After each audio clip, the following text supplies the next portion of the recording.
Season hockey with our guy from Sportsnet, Eric Francis, in about a half hour, and we'll get the latest on the Flames and the Oilers. Big football weekend. Riders and Red Blacks set to go down tomorrow at Mosaic Stadium with a 1 o'clock kickoff. And we wanted to talk to someone who's been there and done that when it comes to playing in the fishbowl. That is Rider Nation. He is, he went to Iowa State. He was a Saskatchewan Roughrider from 2000 to 2002 before moving on to the Calgary Stampeders.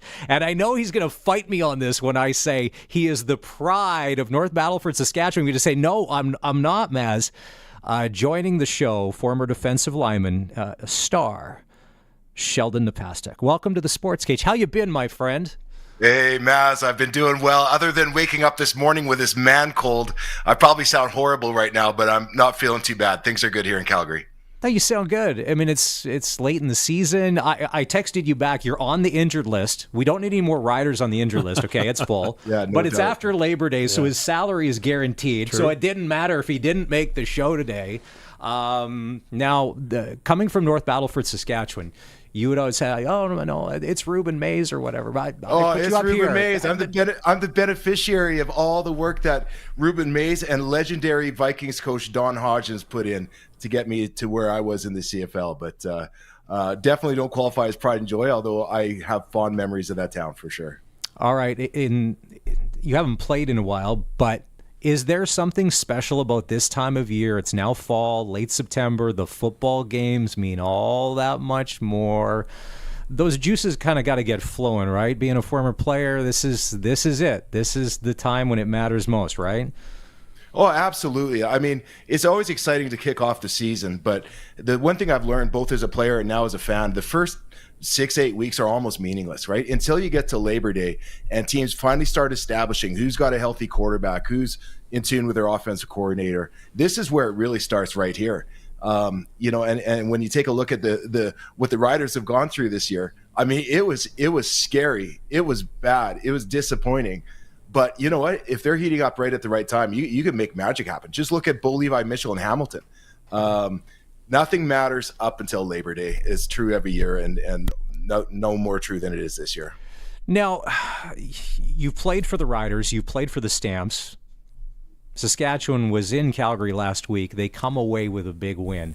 In your opinion, because you and Randy Chevrier, who we had on the show a couple weeks back, he documented the Stampeders' problems this year very well, talking about how for the longest time, for 2 decades, they were so talent-rich and now the cupboards are bare.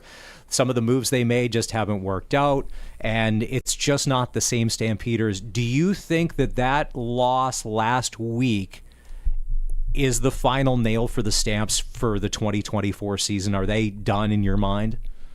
Yeah, I mean, I think for me it goes back to they were done last year. I as much as really? I like Jake Maier as a person, in this league you need a proven winning quarterback, and Jake Maier's just never been able to establish himself as that in Calgary.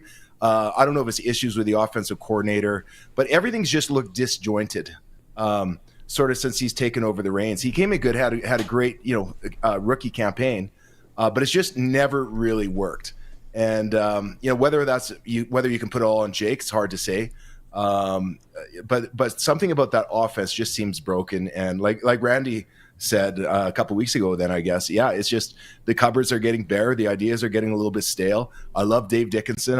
He's a great competitor, a brilliant guy, but it has not been going his way. It's been in decline for the last 5 seasons.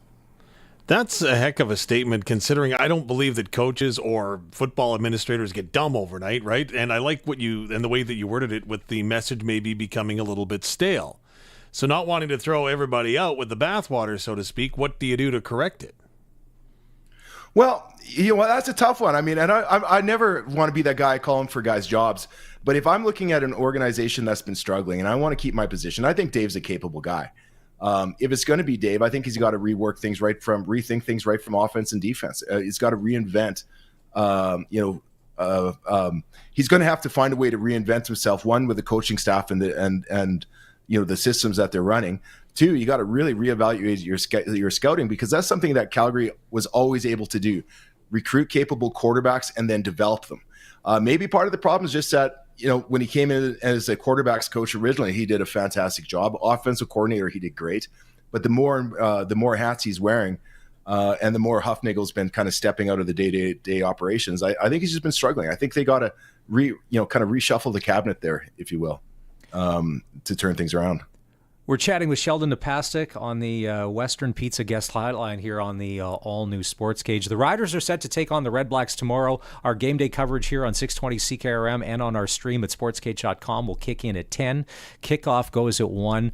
Watching the Riders this year, and forget the wins and the losses and some of the craziness and how it's all happened, have you liked what you've seen from Corey Mace, given it's year 1 of Corey Mace and a brand new staff? Well, I think so. I mean, I think if you want to see a culture change, Corey Mace absolutely succeeded in that. I mean, it's been a fun team to watch, and injuries aside and frustrations aside, I think overall you're seeing a much more inspired team, guys that have a chance to win every week. I mean, it's been fun to watch. It's disappointing seeing Ouellette go down, earlier, and some of the guys I was really hoping to see click this year haven't been really able to get up and going. But I think right now it's going to be the big test as the team's getting healthier again, bringing in some new running backs, and some guys are coming back from injuries. How will that locker room chemistry relate to on-field play? And I'm kind of excited about it. I mean, I think that Saskatchewan's got a real chance to make a move here. Calgary's going in the wrong direction. We'll see what the Elks come up with over the next couple of weeks. But I like where the Riders are at. Could it be better? Yeah, it could have had more success, but I like where they're at. I think it's going to be a strong finish and a real test for a healthy Trevor Harris to see if he can finish this thing out for them. That's to me, that's the real test, is can Trevor Harris get on page with the rest of the offense? Sheldon, to me, and you would know this better than anyone, right? It's who can get hot at the right time at the end of the year. So if you look at the West as a whole, which team would scare you the most as having the potential to get hot and riding their way to Vancouver in the Grey Cup? Yeah, that's a tough question, right? I think you got to look at BC to make a real resurgence with Nathan Rourke. They've just got so many weapons there. It should be BC. Will it? I guess we're going to have to see, because you kind of see good and bad each week, and how quickly is it? Can Nathan Rourke get back to his prime CFL form? But I think BC is a team I'm watching. The Elks, honestly, the Elks still scare me a little bit. If I wouldn't want to be the team playing them on any given week, because they've really shown some momentum here. Strong ground game that they've had all year long. And then Winnipeg's just kind of unpredictable. Some weeks they look like world beaters. That defense is great. And some weeks the offense just looks uninterested. So if I'm looking for a team out of the West that scares me, I would say they'd be the BC Lions. But again, if Trevor Harris can get things rolling and keep playing the way they did against Calgary, against better competition, I mean, Saskatchewan's got just as much of a chance to enter the playoffs with a hot streak as well. So last week, Arquel Armstead runs for a couple hundred yards. You played D-line. You played on a lot of defenses. You didn't necessarily play on some of the greatest teams when you're a Rider. Ever have any running backs come to mind that rung up some numbers on you guys like that in college or in the pros? I'm going to take offense to your statement, because we had a couple of years there playing for that Denny Crehan defense in with the Riders. It was back in Henry Burris's day, when he was not great Henry Burris. But we went something like the last 6 games of the season giving up a touchdown or less on defense per game. That doesn't count turnovers when he threw a pick on our 10-yard line. We didn't count that against us. Okay. But a touchdown or less, field goals, we didn't mind. I played on some great run-stopping defenses. That said, if you go back to early 2000s with Charles Roberts and Mike Sellers. And Mike Sellers was a Rider killer. If you Googled his highlight film from the CFL, they have that move, get out the way, and he's just trucking over guys. I think I made his highlight film like 11 times in that 2-minute video.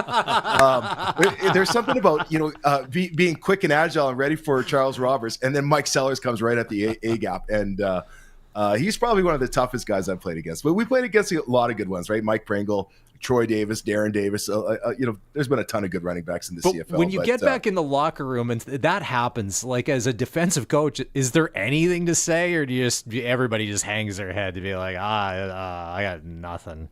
When it's a physical mismatch, man, it's tough. And I mean, don't get me wrong, I've stopped Mike plenty of times, but he's also run over me plenty of times. And at the end of the day, though, the way I look at it, on defense, especially at this point of the year, everybody's so dialed in on the front seven. Any run play, you should get about 2 to 3 yards. If you get 4 to 5 yards, somebody's playing soft or the running back's playing extra inspired. If it breaks more than that, somebody made a mistake. So the most important thing I can say for any defense at this point is just make sure the guys are dialed in assignment-wise. It's nothing fancy. You don't have to blitz. You don't have to run exotic schemes. It's just good, sound defense and make sure everybody's in the gap they're supposed to be in, and you should be fine. Here on the Sports Cage, we love highlighting high school football. And I want you to go back to North Battleford. My old roommate, Mike Humany, is a big guy up in Mike. Hummer. Yeah. Long story. Anyways, tell me about a Friday Night Lights game up in North Battleford as you're preparing to play your arch rival. What's that atmosphere like up in North Battleford? Oh, man, it was great, especially when you got to playoffs and it'd be, the weather was turning. I remember the year that we won the provincials, and Hummer was on that team, are playing center for us. Surprising. Yeah. And you're up there the night before breaking up the ice on the field and the snow on the field with hockey sticks. The next day, your dreaded rival, Prince Albert Carleton Crusaders, are coming into town. Ooh. And, at that age, I mean, it doesn't matter if it's high school. You feel like you're playing for the Super Bowl or the Grey Cup, right? Mm-hmm. In those days, our defensive end, Trevor Watts, he was a year older than me, so he got to wear number 71, which every defensive end in Saskatchewan wanted to wear back in the Bobby Jurison days, right? Jurison. But yeah, it's exciting. I mean, playoff football, fall football, you name it. Saskatchewan was the biggest thing. North Battleford's a bit of a hockey town, but we used to go into Saskatoon. I think we went undefeated against Saskatoon teams that year as well, too. So it was a real football hotbed and a whole lot of fun. Sheldon Nefastik here joining us on the all-new Sports Cage on the Western Pizza Guest Hotline. So you and Randy Chevrier have a podcast called The Ride with Chevy and Nasty. So if anybody has never listened or wants to, give us a synopsis of the show. What are we getting when we get? I kind of know what Chevy and Nasty is about, but here, you do your thing. This is QVC. Oh, yeah. Sell the podcast. What are people going to hear? What are we coming away with? Chevy and I had that radio show for years on a sports station, right? Yeah. And very successful, but we gave it up for 10 years and we just kind of, you fall apart. So one day just off of Brochak, right? Hey man, how you been doing? We rekindled the idea of getting back together, and we wanted the show to be like a road trip, right? You're in a car with a buddy for 6 hours. What are you going to talk about? Well, you're going to talk about sports. You're going to talk about your teams, your guys. You're going to talk about how great you were back in the day and how everything's changed and is wrecked now. You're going to argue over, is a hot dog a sandwich, right? Or is a taco like a taco is its own thing? Like just whatever's hitting us that day or that night or is big in the news. We're going to hit it on the show. And it's a live show every Tuesday at 11 o'clock Mountain Standard Time. So we built a nice little audience of people that follow us every week and they chime in. We read comments. We engage with people. We got Bombers fans. We got Riders fans. And we got guys that are looking for a place to hang out on a Tuesday night. So, yeah, if anyone can catch it, you can find us on YouTube live Tuesday at 11 o'clock. Or you can pick us up, The Ride at Chevy and Nasty with Chevy and Nasty on Apple Podcasts, Spotify, Google, anywhere you get your podcasts. Okay, well, is a hot dog a sandwich? I'm going to say no. It's its own thing. No, hot dog's a hot dog. Yeah, is a taco a sandwich? I mean, it's the same thing. It's wrapped in some kind of pastry of some kind, right? No, a taco's in a shell. Like that. Yeah, but it's made out of flour, right? I shouldn't have called it a pastry. It's made out of flour. Yeah, it's totally different. Not everything that's held with a flour product is a sandwich. Clearly not. But some people would make your mind has just got blown. Your mind has been blown. But if it's a corn taco shell, like I'm not talking about a flour tortilla. Like that's a whole other spectrum. Like I think taco time. And but in Mexico they don't eat the hard starchy. I know corn shell, right? That's a Canadian thing. Yeah. But guys, what's the definition of a sandwich? I don't know. What is the definition of a sandwich? Colson, Google that. What's Wikipedia tell us? Okay, while he's doing that, you got a prediction for us tomorrow, Sheldon? Riders Red Blacks? Who do you think comes away with a win tomorrow? This is a tough one because Ottawa started so hot, and now Mazzoli going in might spark a little bit of fire in them. But even on our podcast this week, I picked the Riders over Ottawa.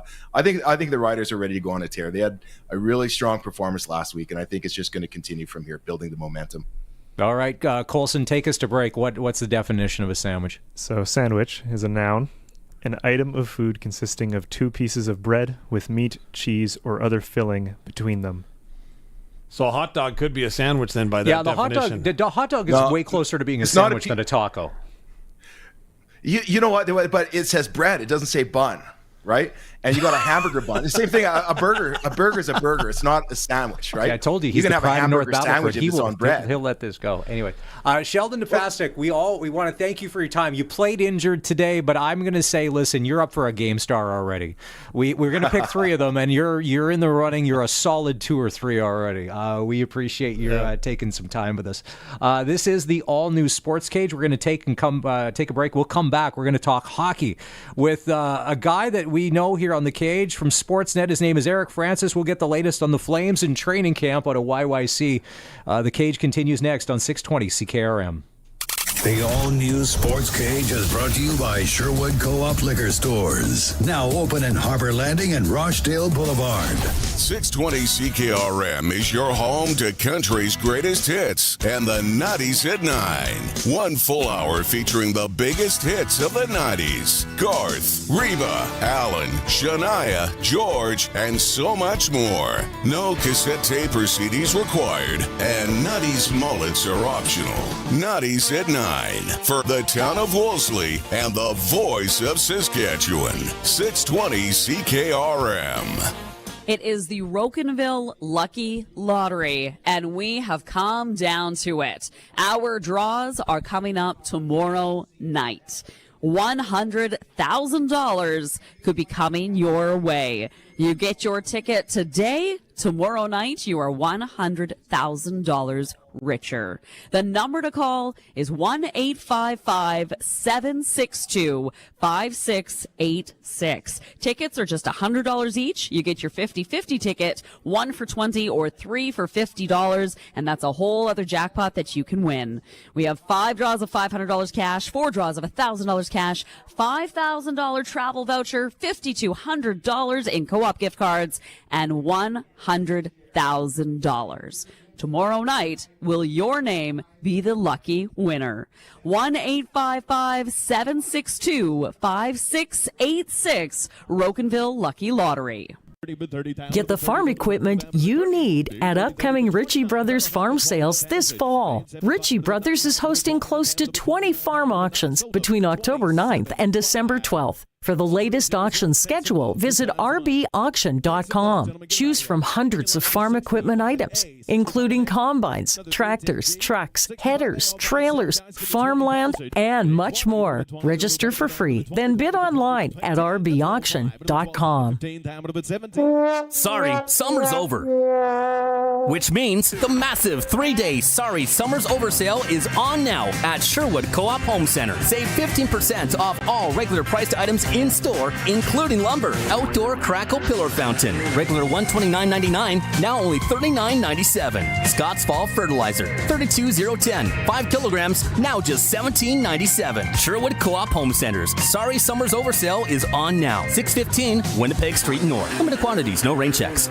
On today's farms, a generator is a necessity. Whether you need to keep operating during an outage or you need to bring power to a remote location, you need a generator from Shorty Generators. They are the farm generator experts specializing in standby generators, mobile generators, and prime power generators. For any power you need on the farm, Shorty has the generator to run your equipment, and Shorty can service all makes and models of generators too. Call them today and be prepared. ShortyGenerators.ca. In town, at the cabin, or on the farm, only one rural internet provider brings you a whole home solution. Access Rural Internet now offers download and upload speeds up to 350 megs for one low price. Plus, keep entertained with Access Next TV Stream and keep an eye on your home and property with Access Rural Security, each for just $14.95 a month extra. Get more from your rural internet service. Visit myaccess.ca today. Jump into fall with new gear from the Outdoor Tradition Sale, all now at Bass Pro Shops and Cabela's. Bundle up for chilly weather with 30% off Bass Pro Shops embroidered or graphic logo hoodies featuring new colors and styles. And get clearer pictures and videos of that buck you're tracking with the high-definition capabilities of the new SpyPoint Flex Plus cellular trail camera, now $30 off. Fall is calling at the Outdoor Tradition Sale, all now at Bass Pro Shops and Cabela's. See online for more details. Since 1949, Nelson Homes has been providing you one-stop shopping for ready-to-move homes, panelized packages, and on-site builds. Nelson Homes' team of authorized dealers all over Saskatchewan would be happy to help you turn your dream home into a reality. In the Saskatoon area, call Kurt at Canadian Timber Homes. Or call 1-800-661-6534 for more information. Nelson Homes, trusted quality and service since 1949. Freeze Tallman wants you to get her done before winter. They can save you time and hassle by delivering your building materials directly to your home or cottage. They have brown-treated lumber, composite decking, aluminum railing, fencing, landscaping material, everything you need to finish your outdoor building projects before snow falls. Visit freezetallman.com or see them in Regina or Fort Capel. Freeze Tallman. Let's get you building. Rider Pride lives on the Cooperators Rough Rider Radio Network, 620 CKRM. I'm Dave Thomas, and tomorrow your Saskatchewan Roughriders take on the Ottawa Red Blacks. Coverage starts at 10 a.m., kickoffs at 1. Tune in for the pregame show, all the play-by-play action and postgame analysis of the Riders versus the Red Blacks on the Cooperators Rough Rider Radio Network. It's not too late to get your tickets, but if you can't make it to the stadium, catch the game on 620 or stream us from the CKRM or Rider app. All-new Sportscage continues. You can watch our live stream at sportscage.com and always on the radio. Saskatchewan's voice for local sports, 620 CKRM. It's a Regina Pats game day. The Pats are in Moose Jaw tonight to start a home-and-home against the Warriors. Dante DeCaria will have the pregame show on 620 CKRM at 6:30, and Face-Off will go at 7. And we're going to chat with Dante just after 5 this afternoon. It is the all-new Sportscage. It's Maz and Dave Thomas in for Barney, who's going to be back in next week. It's time to check in with our NHL analyst, Eric Francis. He covers the Calgary Flames. And Eric, I know it means absolutely nothing. It is only the preseason. Nobody cares. There's no trophies handed out. But I'm a little impressed with kind of how well the Calgary Flames, with a nobody roster, how they've played in preseason. Have they surprised you a little bit too? Yeah, a little bit. Preseason, they're 3-0-1. I don't think anybody's losing their mind yet, but there are plenty of encouraging signs for the Flames in the preseason, and namely the fact that, they've, after a lot of thought in the offseason, the coach came up with what he thinks are really good line combinations, and I think they've got 21 goals in 4 games. I think that's the most of anybody. So they're scoring in bushels, and there seems to be some chemistry between those forwards. So, hey, long way to go, but it's better than the alternative if you're a Flames fan. Not sure exactly what we want to use as far as an adjective or a noun is a rebuild. I guess it would be a verb, rebuild, retool, whatever you want to say in Calgary with the roster, the makeover that's going on. Obviously, when you're doing something like that and you get a lot of draft picks like the Flames have had, there's a certain amount of pressure on your scouting staff to make sure that these young guys show what you thought they would. So have you seen that thus far in training camp? Yeah, so literally an hour ago, they sent down their first-round pick this year, 9th overall, and then they had a 28th pick overall. They sent him home yesterday. So Zane Parekh is all the rage. 33 goals last year as a defenseman in 66 games. It's incredible the skill he has, but he was a fish out of water throughout camp. He's not big enough. It was really eye-opening for him. The kid's got all the cockiness in the world, and he left today very humble, to use the word humbled, humbling, 3 or 4 times. So I don't think there's any question, this guy's going to be an NHL player and probably an NHL star, but the first camp wasn't the best. Some of the guys they've been acquiring in the trades, though, Hunter Bastevich is a very highly touted second-round defenseman. I think you might even see him with the Flames this year if they have some injuries on the blue line.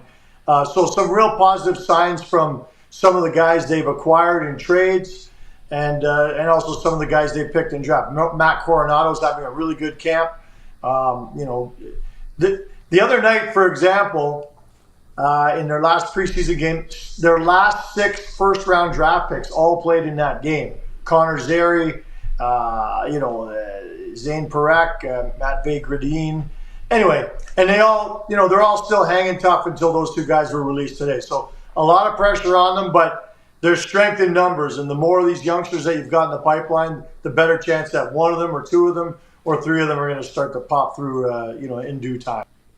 He's our NHL analyst, Eric Francis. He joins us on the Western Pizza guest hotline. All right, this is year number 3 or season number 3 of the Jonathan Huberdeau experiment, and now the big money has kicked in. Do you think this could be the year where he finally, I know there's some early chemistry, gets it going? I don't think he'll ever be the player he was in Florida. Do you think he can get to a 70% Florida Huberdeau in your mind to, potential again? Yeah, I think 70% is actually not a bad number, Maz. 115 points he had his last year in Florida. No, nobody in the world thinks, given the body of work we've seen him since he's been in Calgary, nobody thinks he's getting back to that number again. But who knows? He changed up his training regimen this summer. He started seeing a psychologist this summer for the first time ever. He's never done that in the off season. He's clearly trying to mix it up and do things different to try and refine that touch. I mean, it's amazing. It's actually historic.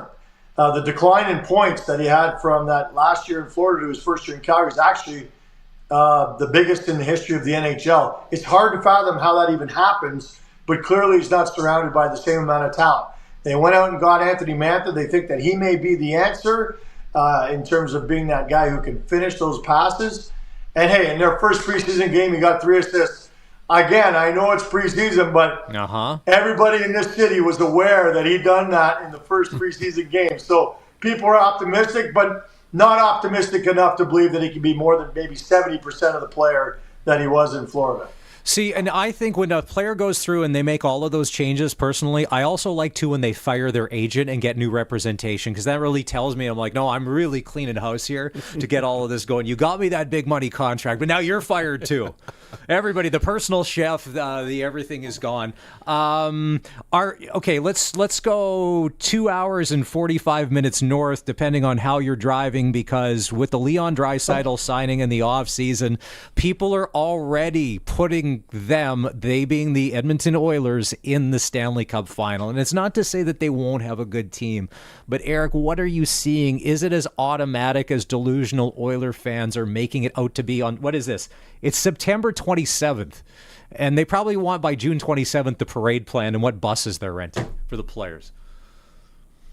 I love what they did in the offseason. I think they were one of the most improved teams in the NHL in the offseason, and they just finished 1 goal short of winning the Stanley Cup. So I can't quibble with the fact that they're going into the season as one of the prohibitive favorites, if not the favorite, to win the Stanley Cup this year. I'm not going to argue with that, but to suggest that it's easy to get back there in this minefield known as the Western Conference is absolutely ludicrous, right? I mean, the Dallas Stars are an even better team this year. I could go on and list probably 4 other teams that are going to be right there in the mix as the playoffs roll around, and they're all going to give the Edmonton Oilers a handful. That said, if you put a gun to my head and said you got to pick one team to win the Stanley Cup, even as a Calgarian, I got to say that it's probably the Edmonton Oilers. So I'm not saying I'm drinking the Kool-Aid. I'm just saying it's hard to deny just how deep and we've all seen in sports those teams where you've got to fall just short before you actually climb the mountain. And Lord knows they've certainly done that over the last couple of years. It's pretty high praise saying that someone or a team won the offseason. And again, you said you liked what the Edmonton Oilers did. What was the most impressive, or how do you feel that they fit their needs, or they filled their needs the best? Well, Arvidsson and Skinner, these two forwards that, like Arvidsson's a 30-goal scorer in the National Hockey League and can easily be that again when he's playing alongside Draisaitl. Skinner got bought out of Buffalo and was happy to just try and find the best fit. It wasn't about money because he'd already got lots of money coming with the buyout. And he just said, no, I think I'm a great fit for the Edmonton Oilers with that speed and everything. So those two guys alone, and then, I think Stuart Skinner, another year of experience in net. I think he gets, the bad rap for not being a good enough goalie. They've rid themselves of Evander Kane for the time being, who was a real problem in that room. These are all positives, right? No. He got married. I saw photos or an engagement photo shoot on Instagram, like him and his baby mama. Like, it's all good. Life is good. Like, it's a different Evander Kane, Eric. I'm so happy for him. Yeah, I'm really happy for him. And I have no doubt that this is going to turn his whole life around for the best. I mean, he's never, taken a misstep along the way, has he? Anyway, they addition by subtraction sometimes, and I think they timed it as well as they could so that they actually might be able to, if they've timed it right, get Evander Kane just in time for the playoffs so that they don't have to worry about the cap implications. It's happened before in the National Hockey League. Yeah, but here's the thing, and keep in mind, a lot of people are like, you guys talk about the Oilers, talk about the Flames. What about the Canucks? Did the Canucks overachieve last year? And where do you think they fall this year? Because I think Rick Tocchet did a hell of a job with what he had. Are they going to come back down to earth, in your opinion? He's a damn good coach, and he's got them going great guns, and I think he can continue to do that and squeeze the most out of them. Listen, they did what they did last year. Despite the fact Elias Pettersson was nowhere near the player that they're paying him to be. So I think he's going to have a huge bounce-back season. I think that could easily fill in any of the gaps that, so they lost some of the guys like Zadorov, some of the depth players, and Dakota, Joshua. These guys, right now he's hurt. I think they're going to be just fine. I think they're going to be right there as well. Now, the Demko situation is troubling, but they continued on seamlessly without him last year in the playoffs. So I do think they might even have the depth in net to be able to sustain, continued injuries to Demko moving forward. So yeah, I hate to be the guy who's drinking the Kool-Aid on both sides of the mountain here in Vancouver and in Edmonton, because that stuff doesn't wash in Calgary. But I'm keeping it real, and I understand why people are optimistic in both those cities. Well, my question was going to be with Thatcher Demko, right? All of a sudden, it's a mystery, undiagnosed, ever-before situation with his muscle, and it took them months, apparently, to figure it out. Do you think that the Canucks might move on from him if there's an opportunity? Because Shilov's, I thought, played well. Like, a guy comes in, of course, has no regular season statistics behind him, but he played pretty well in the playoffs, I would suggest.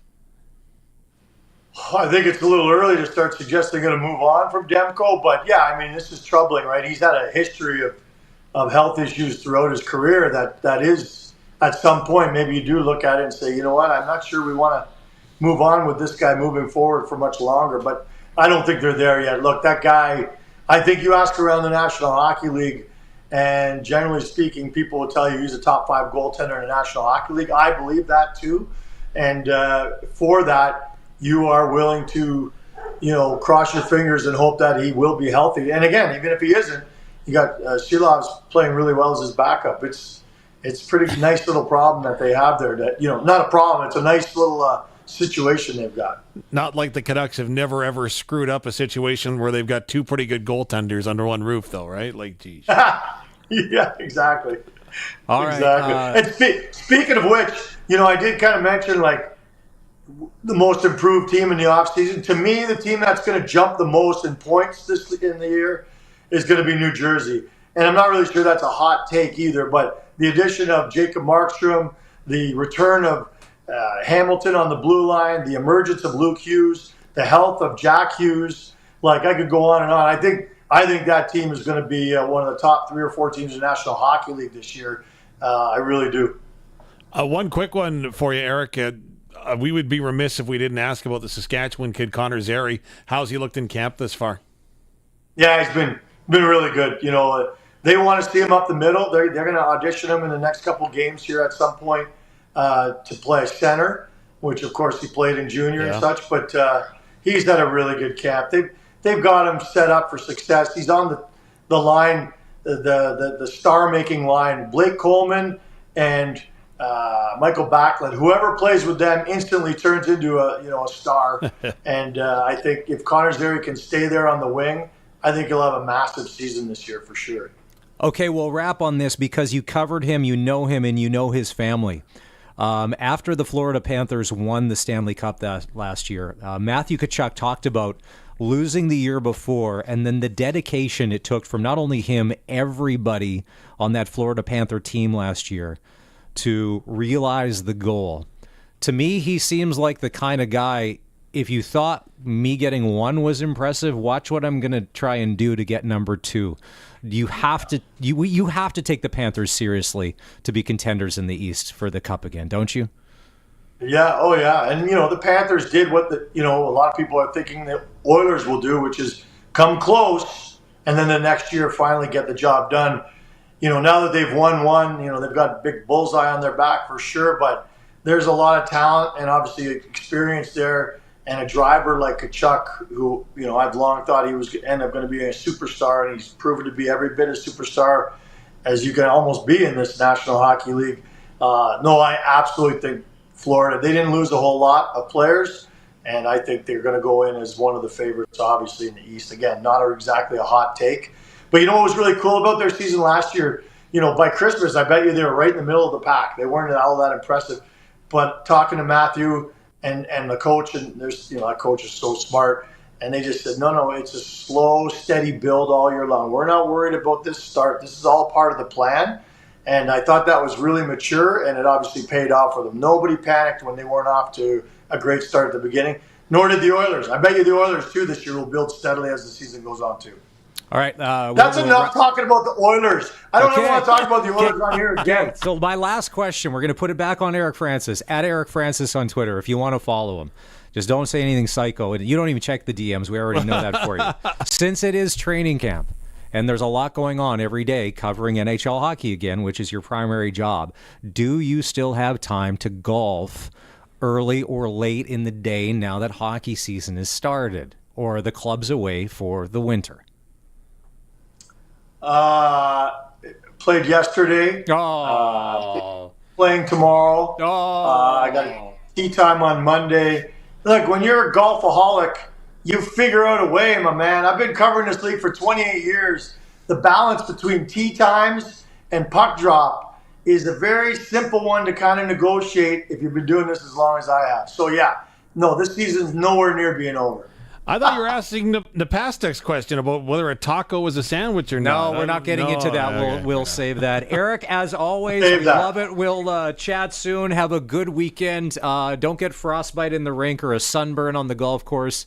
We love you. It's Eric Francis on the all-new Sportscage. We're going to take a break and come back. And at the top of the hour, we're going to talk to Darren Bombing, who has a show called Bonfire Winnipeg. There's nobody better when it comes to covering the Bombers. And tonight, to me, it's the game of the weekend that will decide a lot of things in not only the Western Division, but through the rest of the league between the Bombers and the Eskimos. And we're going to get his take, so stick close for that.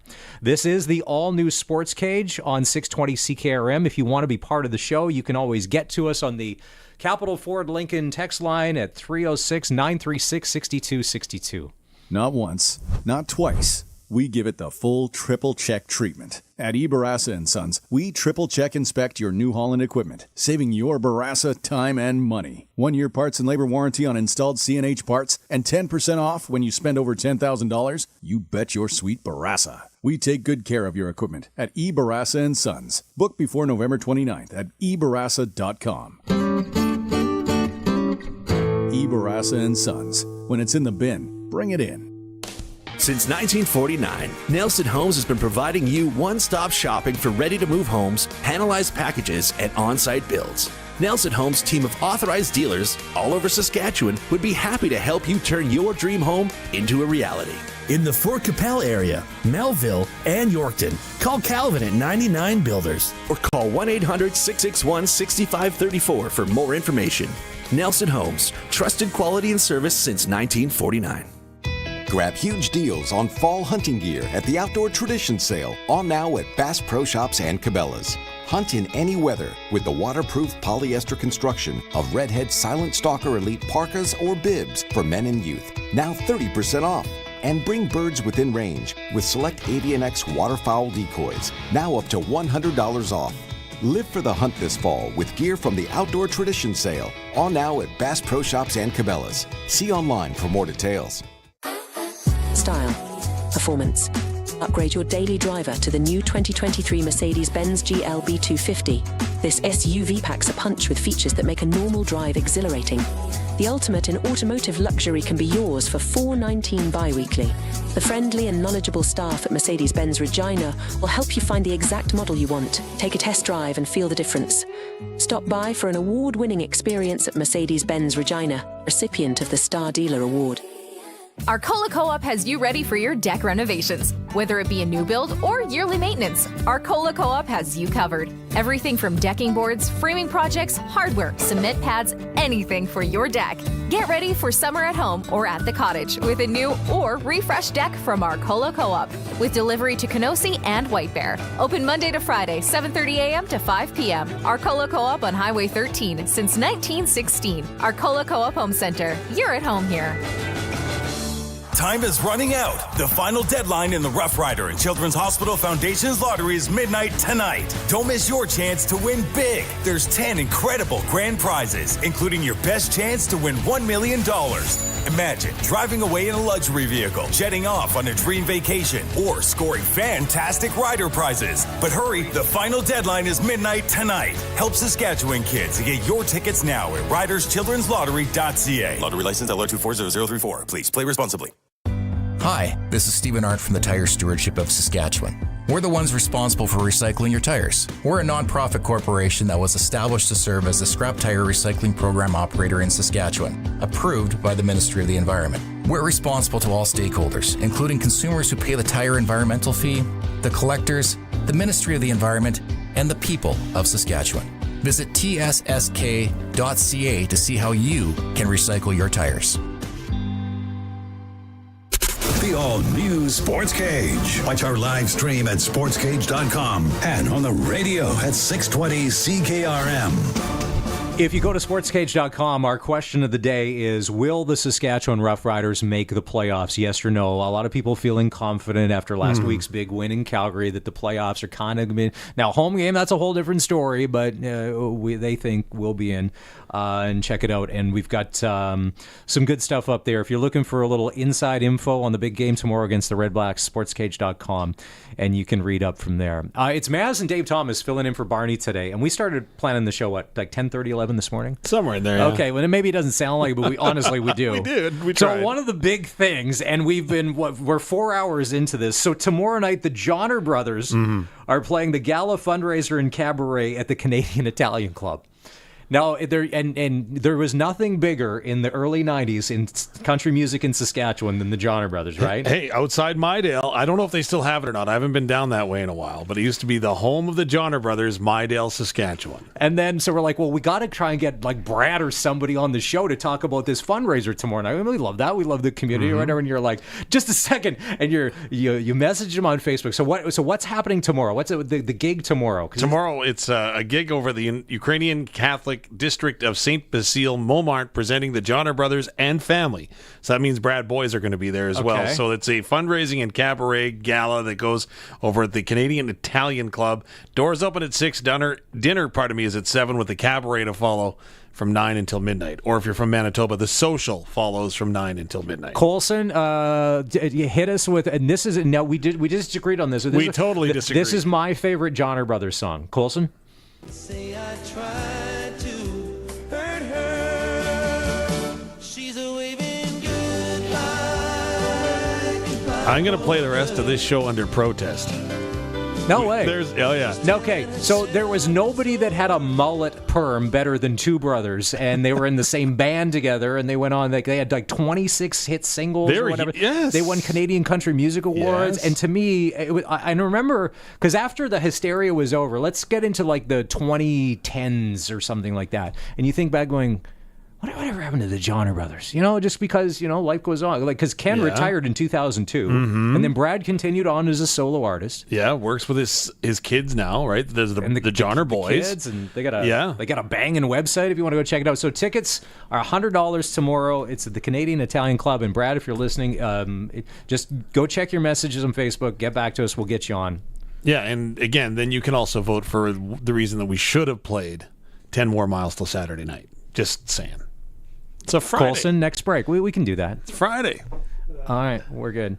Oh, hey, we want to say a big thank you to the Regina Thunder. Speaking of good meals and good times, right? Yes. Thank you to Murad El-Khatib for the invite yesterday. The all-new Sportscage was on location at the Connexus Arts Center, the Regina Thunder Dinner of Champions, and what a night. Not only was there Kean Schaefer-Baker, A.J. Ouellette, Craig Reynolds from the Saskatchewan Roughriders, Randy Ambrosi as well came and graciously gave his time. We had him on the radio. Yep. He was up as part of a conversation after dinner. He answered some of the hard questions. He didn't shy away about the command center stuff. Highlight of the night, though, Luke Mullender. Luke Mullender proved why he is one of the best analysts in Canada. When he broke down film with Kean Schaefer-Baker and A.J. Ouellette, they had 4 plays, 2 each, and they broke down, here's what we're looking for, here's what we want to do, here's where it's going. They traded inside secrets that might get them in trouble. Yeah, so here's the thing, and if you're a football fan, we watch film, we do this. So on the 2 giant screens, it connects us there were the football plays, and Luke had the laser pointer and everything. He was like Bill Belichick, and he went over the plays, and he asked him, what did you see there, what was going on there, and it was really neat. We're around football a lot, but we got a chance to go like 5 layers deep on that, and when you watch it that way, the game is completely different because they showed 3 different angles of the same play, and you're like, wow, you see something completely different. Yeah. And we watched that game last week live together, and it's like the things that you don't see is pretty much all football when they're looking at the all 24, as they call it. Yeah. And the amount of physicality that a Joe brings. And again, it's tough that he's on the 6-game injured list. We'll get into that later. But again, great night for the Regina Thunder, getting some money and raising money for student scholarships. Again, the number of scholarships and kids that they've got going to school in that program is sensational. And we wish them the best. It's going to be a great game tomorrow night as they take on the Hilltops up at Saskatoon Minor Football It is Field. their biggest game of the season. It is the biggest game of the season for the PJFC. The Thunder in Saskatoon to play the Hilltops tomorrow night. Best of luck to them. Their only loss so far. And what did Murad say? In the last 3 years, they are 27 wins and 3 losses. Yeah. And, pretty successful, And right? some of those losses come to that team that's 2.5 hours away. So best of luck tomorrow night. All right, we're going to take a break. The all-new Sportscage will continue after 4. Lots going on. It's a home-and-home. Pats Warriors. Dante DiCario will join us on the show. And Darren Bombing is next. Eskimos and Blue Bombers tonight. And this is going to go a long way, whoever wins, in either messing up the CFL's West Division or clearing the waters where there's going to be some breathing room. We'll find out in minutes. It's the all-new Sportscage on 620 CKRM. Every Sunday morning, wake up to country music legends on 620 CKRM. Sunday Morning Classics. Celebrate the legends that paved the way and define the heart and soul of country music. Relive the unforgettable classic hits and the legacy of country's greatest artists. Join us this Sunday and every Sunday as we honor the icons who brought country music to life. It's a journey through the rich history of country music. Sunday Morning Classics for Regina Funeral Home and Cemetery. Sundays at 8 a.m. on the Voice of Saskatchewan, 620 CKRM. It is the Rocanville Lucky Lottery, and we have come down to it. Our draws are coming up tomorrow night. $100,000 could be coming your way. You get your ticket today. Tomorrow night, you are $100,000 richer. The number to call is 1-855-762-5686. Tickets are just $100 each. You get your 50-50 ticket, 1 for $20 or 3 for $50, and that's a whole other jackpot that you can win. We have 5 draws of $500 cash, 4 draws of $1,000 cash, $5,000 travel voucher, $5,200 in co-op gift cards, and $100,000.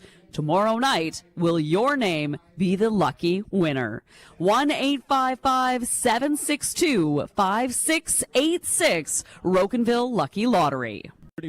Get the farm equipment you need at upcoming Ritchie Brothers farm sales this fall. Ritchie Brothers is hosting close to 20 farm auctions between October 9th and December 12th. For the latest auction schedule, visit rbauction.com. Choose from hundreds of farm equipment items, including combines, tractors, trucks, headers, trailers, farmland, and much more. Register for free, then bid online at rbauction.com. The Gleaner S98 is the culmination of a century of unique design and performance, adding more harvest performance through operator comfort, new technology, and simplified serviceability. The Gleaner S98 is a combine designed to propel your business forward. Gleaner's simple design drastically reduces compaction and increases fuel savings. Learn more about the Gleaner S98 at Nick's Service in Emerald Park or visit them online at nickservice.com. Sask Lotteries has 50 years of winning behind us, and you know what that means? Lots of winning numbers. Numbers like over 1,200 organizations funded and 12,000 plus groups supported. $6 million given away annually in community grants. And the winningest number of all? $1.4 billion given back to the people of Saskatchewan through sport, culture, and recreation. And we're just getting started. Help us grow the next 50. Learn more at sasklotteries.ca. Hi, this is Stephen Arndt from the Tire Stewardship of Saskatchewan. We're the ones responsible for recycling your tires. We're a non-profit corporation that was established to serve as the scrap tire recycling program operator in Saskatchewan, approved by the Ministry of the Environment. We're responsible to all stakeholders, including consumers who pay the tire environmental fee, the collectors, the Ministry of the Environment, and the people of Saskatchewan. Visit tssk.ca to see how you can recycle your tires.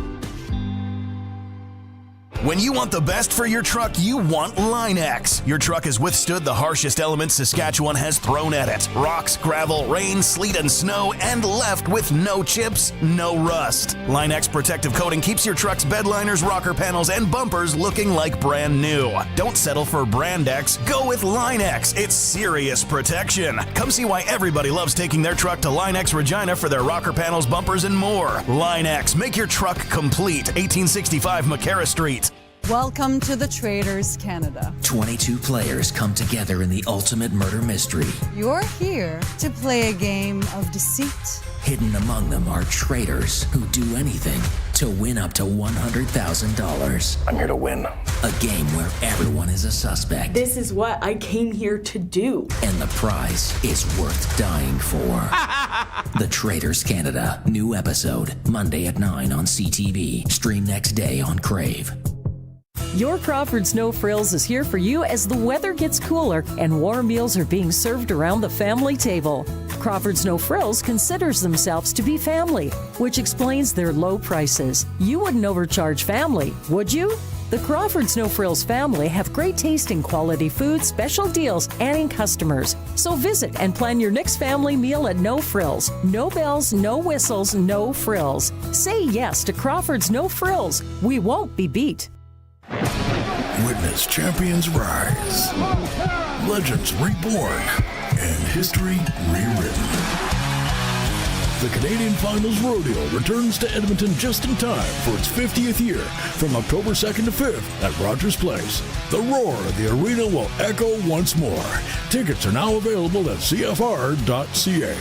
The Canadian Finals Rodeo, back and bigger than ever.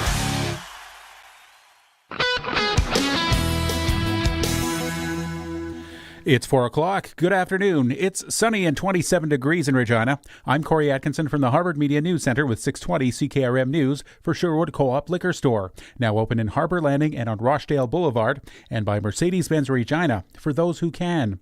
Mercedes-Benz-Regina.ca. Monday is the National Day for Truth and Reconciliation. For the last 3 years, the CFL has been marking this important day with all of its teams. The Riders will be taking on the Ottawa Redblacks, and the players will wear orange warm-up jerseys, which are being raffled off by the Roughriders Foundation. Jacqueline Hurlbert says there will be all kinds of activities to honor First Nations culture and traditions. And then we've got activations happening not only in Party in the Park, but also in-game as well. And Party in the Park is starting early because it's a 1 o'clock game. 10 a.m. it opens. And then we've got a free pancake breakfast at 10:30 for the first time. You can catch Countdown to Kickoff starting at 10 a.m. tomorrow right here on 620 CKRM. A lawyer defending a 14-year-old girl accused of setting a classmate on fire says voices told her to do things before the attack at a Saskatoon high school. The girl appeared in provincial court yesterday by video. She's charged with attempted murder, arson, and aggravated assault stemming from a September 5th attack that left a 15-year-old girl severely injured. A prosecutor says the Crown plans to seek an adult sentence if the accused is convicted. RCMP in Fort Qu'Appelle, Saskatchewan have arrested a mother wanted for suspected child abduction. Police say she and her 3 children were found this week and transported to Brandon, Manitoba. Her 3 children were placed into care and are being reunited with family in Ontario. The Israeli military says it struck the central headquarters of Hezbollah in Beirut in a series of explosions this evening that were the most powerful seen in the Lebanese capital in the past year. Israeli Defense Forces spokesman Daniel Hagari formally announced the attack via video. The Israel Defense Forces carried out a precise strike on the central headquarters of the Hezbollah terror organization that served as the epicenter of Hezbollah's terror. Top Israeli officials have threatened to repeat the destruction of Gaza in Lebanon if Hezbollah rocket fire continues, raising fears that Israel's actions in Gaza since October 7th would be repeated in Lebanon. And test your smoke alarm day on September 28th and you could save lives. That's the message from Saskatchewan Public Safety Agency. Nearly 3 out of 5 fire deaths occur in homes without them. Regular testing ensures that they work correctly, offering an early warning in case of a fire. Saskatchewan law requires all homes to have working smoke and carbon monoxide alarms since July 2022. Visit www.saskpublicsafety.ca for more fire safety information. That's your 620 CKRM News. Read more stories from around your community and around the province at sasktoday.ca and 620ckrm.com. Your weather is next. Sorry, summer's over. Which means the massive 3-day Sorry Summer's Over sale is on now at Sherwood Co-op Home Center. Save 15% off all regular priced items in store, including lumber, outdoor Crackle Pillar Fountain. Regular $129.99, now only $39.97. Scott's Fall Fertilizer, $32.010. 5 kilograms, now just $17.97. Sherwood Co-op Home Centers. Sorry Summer's Over sale is on now. 615 Winnipeg Street North. Limited quantities, no rain checks. Style. Performance. Upgrade your daily driver to the new 2023 Mercedes-Benz GLB 250. This SUV packs a punch with features that make a normal drive exhilarating. The ultimate in automotive luxury can be yours for $419 bi-weekly. The friendly and knowledgeable staff at Mercedes-Benz Regina will help you find the exact model you want. Take a test drive and feel the difference. Stop by for an award-winning experience at Mercedes-Benz Regina, recipient of the Star Dealer Award. Now it's time for your 620 CKRM precision weather forecasts for Line-X Regina. Serious protection, killer looks, 1865 McCarra Street, and brought to you by Wolf Industries, your truck repair specialist in Grand Fell, servicing all sizes of trucks, SGI accredited. Tonight, clear with a low of 9. Tomorrow, mostly sunny and a high of 26. Sunday, sunshine and a high of 30. And on Monday, mostly cloudy, windy with some spotty showers and a high of 13. At this hour in Moose Jaw, it's sunny. Winds are from the west at 37, gusting to 52, and it's 29. Regina is also sunny. Winds are from the west at 27, gusting to 41, and it's 27. For more local news that matters to you, subscribe to the daily newsletter at sasktoday.ca. When you want the best for your truck, you want Line-X. Your truck has withstood the harshest elements Saskatchewan has thrown at it. Rocks, gravel, rain, sleet, and snow, and left with no chips, no rust. Line-X protective coating keeps your truck's bed liners, rocker panels, and bumpers looking like brand new. Don't settle for Brand X. Go with Line-X. It's serious protection. Come see why everybody loves taking their truck to Line-X Regina for their rocker panels, bumpers, and more. Line-X. Make your truck complete. 1865 McCarra Street. Whether Smokies after you or not, when you're on the road in your big rig, you're in a hurry to get to where you're going, and you need a part shop you can trust. Wolf Industries is the premium choice. They're your family-run truck mechanic shop with a full line of parts for big semis, with certified AC technicians for the hot summer. Stop in at their Grenfell location for all the parts and repairs you need. They're SGI accredited for safety inspections and have 24-hour emergency call-out. Wolf Industries, the best for your truck. 10-4. Broadcasting from Century Studios in downtown Regina, Harvard Media presents the all-new Sports Cage, where Saskatchewan comes to talk local sports. Brought to you by Nelson Homes, supplying home packages and RTMs for over 65 years. Be a part of the show.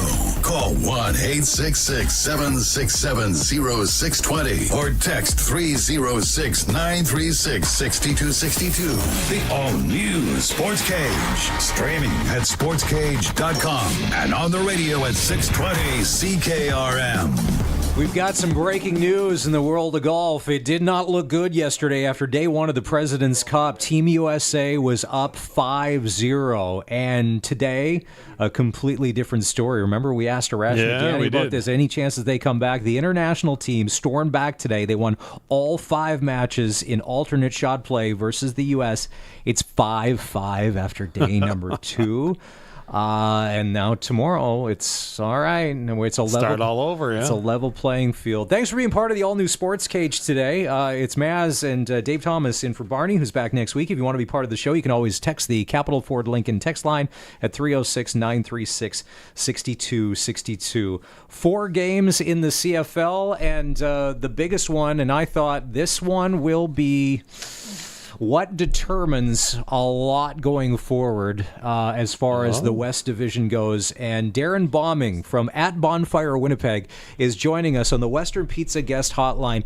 Darren, it's not that the other games are not important, even in the one here in Rider Nation with the Red Blacks tomorrow, but are you on the same page that this Edmonton-Winnipeg game, depending on who wins, is going to determine a lot for the CFL West Division going forward? No question. And good to be on with you guys. Thanks for having me. Oh, hey, we should have got to that first. Hey, Darren, it's good to talk to you. Of course. I know, but it's the stretch. I mean, it's crunch time here. Every game now, it's critical. And tonight, we don't know, we don't want the Eskimos nipping on our heels, but we don't want the Blue Bombers pulling so far ahead that there's no chance for us to catch them. Yeah, no, I totally understand that from a Riders Nation perspective. We all know that the real season starts after Labor Day, right? And the Labor Day Classic Banjo Bowl series between the Bombers and the Riders, that's really when it all gets going. To see Winnipeg capture both of those games and be on a 5-game winning streak, and then to continue that following their bye week and capture a win in Edmonton for 6 straight. They've already won the season series against the BC Lions. They hold the season series against the Saskatchewan Roughriders, and this is their second and final meeting to complete the home-and-home with the Edmonton Elks, and a win would secure that season series as well. And while nobody expected the Blue Bombers to be in first place, of all places, in late September, after an 0-4 start and 2-6 start with a back-to-back against the BC Lions, who were first place in the West Division at that time, to have them here, nobody expected that. But it was, to answer your original question, this was the CFL Game of the Week for my dollar last week, and I think it's the CFL Game of the Week again this week. And why? Well, because it matters so much of how things will shake out in the West Division, but also where Trey Ford was turnover-riddled last week. We get McLeod Bethel-Thompson at quarterback for the Elks against this incredible Blue Bombers defense that it just continues to seem to get better and better. Very different quarterbacks, we know that. We'll see how Edmonton attacks Winnipeg in a very difficult place to play. This game has been sold out for a while now here at Princess Auto Stadium in Winnipeg. Darren, I would agree with you that this is one of the biggest games of the weekend, but with the parity in the league this year, I would suggest that it's perhaps, I wouldn't say unprecedented, but obviously we haven't seen anything like this in a while. And if you look at the 4 games in the docket this week, I would suggest that at least in 3 of them, there's a team that's facing a must-win situation. I would throw Edmonton out there having to win tonight to keep their playoff hopes alive. I would suggest that Hamilton has got to do likewise in BC tonight. And then I think Toronto's in trouble if they don't beat Montreal at home tomorrow. Would you agree that those are some must-win situations this weekend? Yeah, I think this time of year you could almost argue that, for any team playing, it's must-win if you're still looking at an opportunity to punch your ticket to the postseason. You could say it's a must-win for the BC Lions. These games between Vancouver and Toronto, whoever seems to be visiting, always appears to have trouble on the road. I don't know if it's big city magic or what it is for these guys, but that always seems to be the case. Ottawa coming off a tough loss to the Montreal Alouettes, 24-12. Last week, as they're still vying for first place in the East. Obviously, with Saskatchewan, you guys know the club you guys follow very closely. Really tough summer months, and to be able to get a win last week, I'm sure helped right the ship a little bit, and they want to build on that. But I really look at the BC Lions with the way the West has really compacted itself, and everybody kind of being in the mix right now. BC, I think, is in a must-win situation. We have to remember the Grey Cup is in Vancouver this year. Grey Cup 111 on November 17th. And they have very high expectations for themselves and that football club going down the stretch here and hoping to take advantage of that home field for the 111th championship. On the Western Pizza guest hotline, it's Darren Bombing from @Bonfire Winnipeg if you want to follow along on Twitter. Now, Darren, when you guys started 0-4, and the Eskimos were 0-4. Your 0-4 was, I had said at the time, easier to deal with. And the Elks had bigger problems. The Winnipeg Blue Bombers were still a good football team. There was a lot going on. But one of the things that we've seen this year, and does this concern you, Zach Collaros has been hit more this season than I think he has in the past 3 seasons. You get a little nervous when Zach goes down? Well, of course, I think you're nervous anytime a quarterback gets hit in the CFL, and I'm not going to crack open that can of worms about protecting quarterbacks and whether a hit is dirty or not, or necessary or not. But in the end, this Blue Bombers team in that 0-4 start, it was growing pains. The offense, losing Kenny Lawler the first game of the year, a broken arm, he missed a couple months. He's back now and trying to get back into stride. Dalton Schoen, who I really believe is the most valuable player of this Blue Bombers offense over the last number of years, and that includes Lawler, Zach Collaros, Brady Oliveira. Dalton Schoen has been that safety blanket for Zach Collaros through his first 2 CFL seasons. He suffered a season-ending injury early this year as well, and without him, a retooled offensive line, of course, Jamarcus Hardrick signing the big money contract with the Roughriders, changes to some other spots, young guys and aging guys in Stanley Bryant and Pat Neufeld, the Saskatchewan native himself. I think it's taken some time for them to settle in and gel a little bit. And that combined with a new defensive coordinator, hey, Jordan Younger, for my money, is the MOP. If you could give it to a coach, I think you would give it to him in his first year as defensive coordinator here in Winnipeg. But that took some time to get going. And the special teams in Winnipeg took some time as well as they moved on and brought on former player Mike Miller, trading in the pads for a clipboard. And his first year running the special teams here in Winnipeg. So it's been a progressive growth. There have been more man games lost to injury for their starters this year than last season as a complete season. Already they've eclipsed that so far. So there's been a lot of growing pains. But I'll bring you back to 2 months ago. The team was 2-6, coming off a short week and a debacle of a game in Toronto where they lost in overtime, a game that they absolutely handed to the Argos. Short week, the BC Lions, first in the West, coming off a bye. They were rested. Winnipeg was weary and really banged up at that point. And Winnipeg blanked the West Division leading BC Lions and their number 1 ranked offense 25-0. They followed it up with another win in Vancouver a week later, and that was the beginning of this 6-game winning streak. Everything changed in that home-and-home against the BC Lions. Winnipeg has just, found ways to tighten up their game overall and eliminate some of those opportunities to change football games that I think they really missed out on early in the season. Darren, I hate to tell you this. There's some guys in half tons in Saskatchewan that are pounding their fist right now on the dashboard saying, Jordan Younger, no way. Edwin Harrison, that's the guy. He had to go ahead and get 12 offensive linemen ready to go. There's no way that he's not the coach of the year. But I digress. If you go back to week 4, and I would have told you that Edmonton and Winnipeg were the two hottest teams going down into the stretch run, what would you have said to me back then? I got a bridge to sell you in, or some nice real estate in Florida. No chance I would have believed that. But I've said this, on my channel, on my YouTube channel, Bonfire Sports. I've said it on, a bunch of radio stations I've talked to in the last couple of weeks, guys. The CFL is the crazy football league, and no lead is safe, both in a game with 2 or 3 minutes left and a 2-score difference in a game. You can't write anybody off. But it's also no lead is safe in the standings. It doesn't matter how you start. It is how you finish, and it really is that the real season begins after Labor Day. Any team, frankly, Hamilton, even Calgary, if they can find ways to win, they're going to find themselves in the postseason. And we've seen weirder things before with teams squeaking into the playoffs and finding themselves, in the championship game in late November. All right, so it's Darren Bombing from @Bonfire WPG on the Western Pizza Guest Hotline. We're talking Bombers, Elks tonight. It's a big CFL weekend. I think that the Winnipeg Blue Bombers lately, in the past 6, 7, 8 years, are Saskatchewan Roughrider kryptonite. They are not our friend. Who is Bomber kryptonite? Who do you not want to see them play in the playoffs? Like, what's that one team to be? No, anybody but them.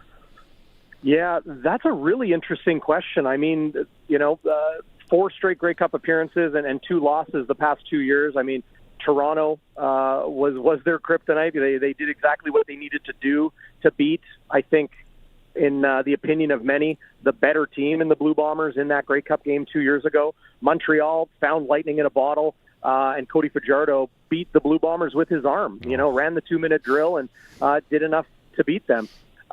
Maybe this isn't what you would expect, but I will say the team that Winnipeg doesn't want to face in the postseason is the team that is maybe due for a win against Winnipeg in the playoffs, and that's the Saskatchewan Roughriders. Whoa. It's a good football team over there, and we've seen all of these games that they play, whether it's in the playoffs and that crazy snow game where Winnipeg turned the ball over 3 or 4 times in the first half.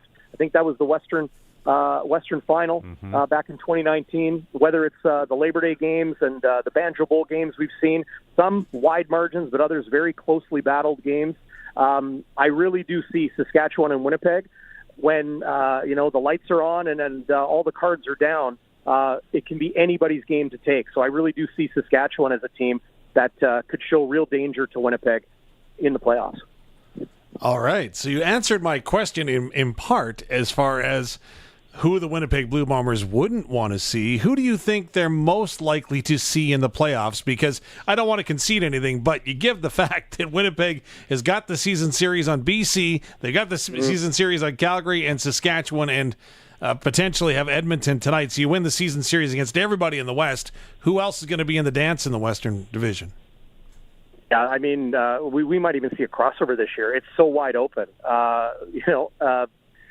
To answer your question, who is likely Winnipeg to face in the playoffs? Well, if it ended today, it would be the winner of second and third place. So, we don't even know. But I would say the BC Lions. They seem to meet in the playoffs every year these past 3 seasons. And, we know BC is going to be fighting for their lives, as I mentioned, being Grey Cup host this year. So I'll give it to the Leos. Weird question here, but because we see it so much on TV, now I know that you're a member of the esteemed media and you don't partake in this. Uh-oh. But how long, if you're in line at the Rum Hut, because it looks like there's thousands of people, how long does it take to get a drink at the Rum Hut in Winnipeg? Oh, man. Like, it's just a mob scene every time they show it on TSN. Yeah, well, hey, my friends out in Saskatchewan, we're the same people, right? You call it the Manitoba Social or the Saskatchewan Social, whether it's a fundraiser or a wedding or whatever, right? That's what the Rum Hut is. It is a lot like Pill Country, and it's set up a little bit differently. Anybody can kind of be in that area. I know a lot of people that buy tickets to the game, they never go to their seats. They kind of just walk around that open concourse because no matter where you are, you can keep an eye on the field and on the Jumbotron. But for the Rum Hut, it really is a Manitoba Social. It's like a jam-packed community club on a Saturday night in February. And, I don't know how long it takes to be in line. I think what a lot of people do is, wait until they can get a drink, and then they go to the back of the line and start over again. And as they shuffle their way to the front of the line, they get their second one. I think it really is kind of just, a real community atmosphere and a recycle of, stacking their cups. We haven't seen the beer snake in Winnipeg I know. in a while. Yeah, we haven't seen that. I wouldn't write that off. It probably, one of these sellouts. That was going to be my next one. And Darren, let's be honest here. The average Bomber fan, by time they're in line at the Rum Hut, they're not just on their second drink. They've probably had a couple before they even showed up. It's now we got to be good. It's Princess Auto Stadium this year. Yes, it is. It is. Princess Auto Stadium. One of the things I've always liked about Mike O'Shea, he is Mike O'Shea through and through and through, and he's not a panic button guy. And even when things were 0-4, and now what are they, 8-6 or whatever? That's right. It's the same Mike O'Shea, like that kind of consistent. Like there was no panic in it. I would be curious though. Is there any panic in the depth behind Zach Collaros now that Chris Streveler is injured? Jake Dolegala, of course, came in. You got Terry Wilson kicking around. Is there confidence there? Should a number 2 quarterback be required? Yeah, well, as you mentioned earlier, I am a member of the esteemed media, a member of the Football Reporters of Canada executive, and I do take my job seriously. While, I do kind of say this tongue-in-cheek, but a lot of fans here in Winnipeg didn't like it when Chris Streveler went down, and I didn't like it either. And to lose someone like that for the season is a tough hit. But to me, a lot of fans didn't like it when I said, I don't think much has changed. Yes, the short yardage package will be different. The things Chris Streveler can do with the ball tucked under his arm is special. But I didn't see this Blue Bomber team winning a Grey Cup with anybody other than Zach Collaros at quarterback. So has anything really changed? No. If there's an injury to Zach Collaros, has something changed? Well, maybe Chris Streveler would give them an opportunity to be, a better opportunity to find a way to win, an opportunity to get them through a game and win like he did in the Labor Day Classic. But if they needed to rely on Chris Streveler for, to take them through the playoffs, my safe money, and I'm not a gambling man, would not have been on the Winnipeg Blue Bombers. Chris Streveler is a heck of a football player, leader of men, pure energy on the field, and can do things that really, truly, nobody else can do. But he is not a quarterback that I see as one that puts fear in defenses of what he can do with his arm. They suddenly do become very one-dimensional, running the ball with Streveler and with Brady Oliveira. They need that pass threat. It's exactly what the doctor ordered back in 2019 when this team traded for Zach Collaros at the trade deadline. It gave them a legitimate passing threat, and suddenly Andrew Harris became a world beater and took that 109th Grey Cup, 108th Grey Cup back in 2019, took it completely by storm and was the MOP and the most outstanding Canadian in that game. So I don't think there's too much panic. Overall, I think losing Adam Bighill is probably a tougher pill to swallow right now for this Blue Bombers fan base and then for the team and the coaching staff inside the building. Okay, you did such a great job of leading me into my last question for you. So, being the esteemed member of the reporters that you are, I brought this up on the program yesterday, and the direct messages that I received were off the charts when I suggested that maybe, just maybe, a team like Calgary would go out and try to make a splash prior to next week's CFL trade deadline and acquire Vernon Adams Jr. I don't know if he even will leave BC. I couldn't see the Lions doing that, but I said, you know what? If you want to change your fortunes, you maybe go ahead and try to do something like that. My inbox was filled with people that were absolutely against that, saying, no, Winnipeg is going to take a run at him because they lost Chris Strevler. I think that's out there, but go ahead, put your money down. If you were to pick, where do you think Vernon Adams Jr. is not only playing next week, but maybe where is he playing next year? Yeah, next year I think is the question. We know BC and how the situation is. If you lose your number one quarterback, your opportunity to win a Grey Cup decreases significantly. I don't see him being traded this year. But next year, wow, I would have said Hamilton. But now Bo Levi-Mitchell seems to be settled in, and Scott Milanovic, a little bit of continuity there. And I think they're going to be patient with that quarterback-coach combo. I maybe would have said Saskatchewan. Trevor Harris is 38 years of age. I don't know how much longer he wants to play. I don't want to shake everybody up, as you mentioned. People banging their dashboard or their half ton in Saskatchewan. But maybe that's a possibility. But I think I am on the same page as you guys. I do see the Calgary Stampeders as the place where Vernon Adams Jr. Is maybe most likely to land. We know BC cannot afford two $500,000 per season quarterbacks. He's got to go somewhere, and maybe it's similar to I think it was Charleston Hughes, right, who was traded to the east and then brought back to the west to go from Calgary to Saskatchewan. Maybe we see something like that, this offseason or in free agency. I mean, he'll be able to sign wherever he wants. It's such a small league, right? Trades are tough to execute. Free agency, I mean, you're going to end up landing on a team you got to play a couple times a year regardless. But this offseason, right now, no question, that's the number one leading storyline going into the winter. All right, Darren, it's a doubleheader tonight in the CFL, the late game Hamilton at BC, and in about a half hour's time, because of we don't change time here in Saskatchewan. Edmonton at Winnipeg, we'll let you get to it. Thank you. Let's do this again, and get that beer snake going tonight at Princess Auto Stadium. Single-handedly! Whatever you got to do, even if you got to buy the first one. All right, it's Darren Bombing at Bonfire Winnipeg. Thanks for coming on the show. All right, it's a Regina Pats game day. Dante DiCario will join us after 5 this afternoon. We'll get the home and home preview between the Pats and the Warriors for this weekend. But coming up next on the Sports Cage, Friday Night Lights. It's our check-in on Saskatchewan amateur football. Do you know that there's 16 games in the next 36 hours? And we'll run them down next. The all-new Sports Cage is brought to you by Bronco Plumbing and Heating, where professional service is guaranteed. They'll treat you right. 781-2090. The Country Music Rewind with Colin Lovequist. We're going to look back at the year 1990, the beginning to a remarkable decade. A lot of big hits, a lot of newcomers to the chart, and some great Canadian talent making waves. The Country Music Rewind with Colin Lovequist. Brought to you by Crawford's No Frills. Saturday afternoons at 4 and Sunday afternoons at 1 on Country's Greatest Hits, 620 CKRM. It is the Rocanville Lucky Lottery, and we have come down to it. Our draws are coming up tomorrow night. $100,000 could be coming your way. You get your ticket today. Tomorrow night, you are $100,000 richer. The number to call is 1-855-762-5686. Tickets are just $100 each. You get your 50-50 ticket, 1 for $20 or 3 for $50, and that's a whole other jackpot that you can win.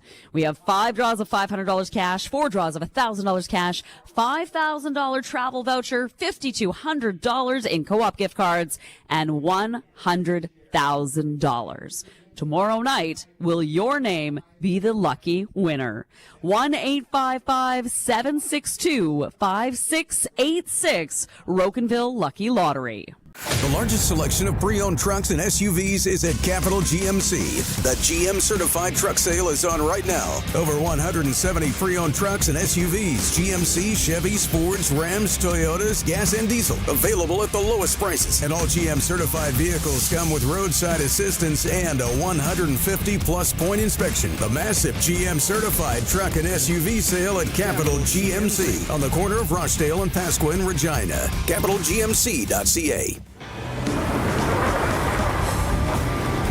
Winter brings tougher driving weather, and that means it's time to winter up those tires on your vehicle. Regina Motor Products has got an offer that will make your ride safer and your wallet happier. Before you hit the snowy open road, get your tires swapped for winter, with rebates as high as $120 off a full set of winter tires. You don't want to wait. Book now and be ready for all that cold stuff.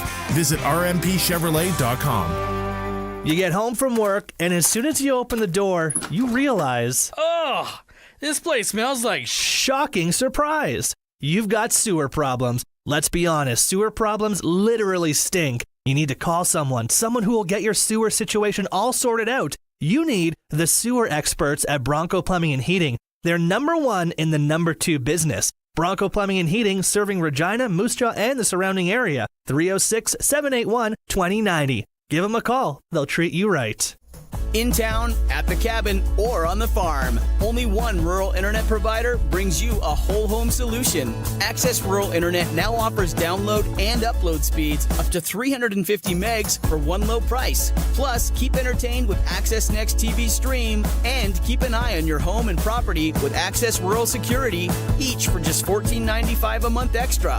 Get more from your rural internet service. Visit myaccess.ca today. We've got John Halverson with the Saskatchewan Roughrider Foundation joining us to remind everyone that the final deadline in the Roughrider and Children's Hospital Foundation's lottery is midnight tonight. That's right. This is your last chance to get in on 10 incredible grand prizes, including your best chance to win $1 million. Wow. Imagine getting the call that you've just won $1 million. Right? And for one lucky winner, that call will be truly life-changing. Plus, there are over 1,000 other amazing prizes this year, including luxury vehicles, dream vacations, and big cash prizes. Also, you can feel good knowing that your ticket purchase helps kids all across Saskatchewan. That's amazing. Where can people get their tickets, John? It's easy. Just go to riderschildrenslottery.ca. Thanks, John. Remember, this is your last chance. The final deadline is midnight tonight. Get your tickets now at riderschildrenslottery.ca. That's riderschildrenslottery.ca. Get it hot and get it fast. Western Pizza. Some will try to tell you 8 inches is enough. Others will say 10 inches will do. But when you want a lot of pizza, you gotta hanker down with a delicious 13-inch pepperoni from Western Pizza. Why mess with a good thing? You know what you want. 13 inches of pepperoni pizza perfection from Western Pizza. Western Pizza. Big on toppings, big on taste. Dine in or take out. Order today. And get it hot and get it fast. Western Pizza. With over 380 conveniently located cardlock locations, Co-op offers the largest cardlock network in Western Canada. Count on us to keep you fueled 24/7, right from Vancouver Island, British Columbia, through to Thunder Bay, Ontario, and all points in between. The all-new Sportscage is proud to present Friday Night Lights, our in-depth look at high school football across Saskatchewan. Friday Night Lights is brought to you by Regina Motor Products. Take advantage of their winter tire swap. Save up to $20. Book today. So when I was doing up the schedule for today, I started counting. I'm like, I believe there's 16 games in the next 36 hours when it comes to high school football here on Friday Night Lights. That music scared me. I wasn't aware of it.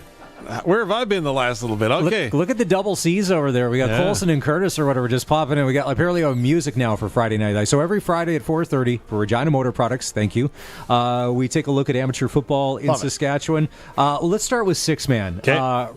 This is all today. By the way, do you know where six-man football was invented? Saskatchewan. You're welcome. Absolutely. Nice. Six-man football started in Saskatchewan, and it's growing like wildfire. Okay, so Rosetown's at Etonia. That'll be a good one. Bigger at Unity. Mm-hmm. Viscount at Briarcrest. That's a bit of a trek, Viscount to Briarcrest. Okay, good. Priestville and Hanley. I know where Hanley is. I'm trying to remember where Priestville is. I can see the sign, yeah. In Hanley. Okay. Don't they have a dam in Hanley and you can catch fish there? You're thinking of the Diefenbaker Dam, and you can get to there from Hanley. It's Crake that's the best place by a dam site. Just saying. Lanigan at Wynyard. That's our last 6-man game for today. Wynyard, you go to the A&W for your after meal snack. Beauty. No, Wynyard's the home of the chicken, right? It's the chicken capital of Canada. Yes, it was. I don't know if it still is, but it was. It's up there. They had the big chicken barn. Yeah. Yeah. Well, is that what you call it? A poultry farm? I don't know. Chicken barn. I remember as a kid we went to visit some people. I don't know. You went to see some chicks in Wynyard, did you? No. We went. I'll be here all night. Oh, God. So we can't get it. There's not enough time or therapy to talk about that at a young age. No, I remember as a kid, we went on vacation. We ended up in Penticton, BC, visiting some people that my parents knew from Saskatchewan here, but they had a chicken farm in Penticton where it's 40 degrees and muggy all the time. It doesn't smell awesome. I gotcha. That was one of the things that burned into my brain. Fair enough. All right, 9-man, Nipawin at Melfort. There's going to be a rivalry game, Highway 35, right there. Melville at Broadview. That'll be an interesting one, okay. Tisdale at the home of Saskatchewan Roughrider President Craig Reynolds, Foam Lake, Saskatchewan. Isn't that one under the lights? I think that's under the lights.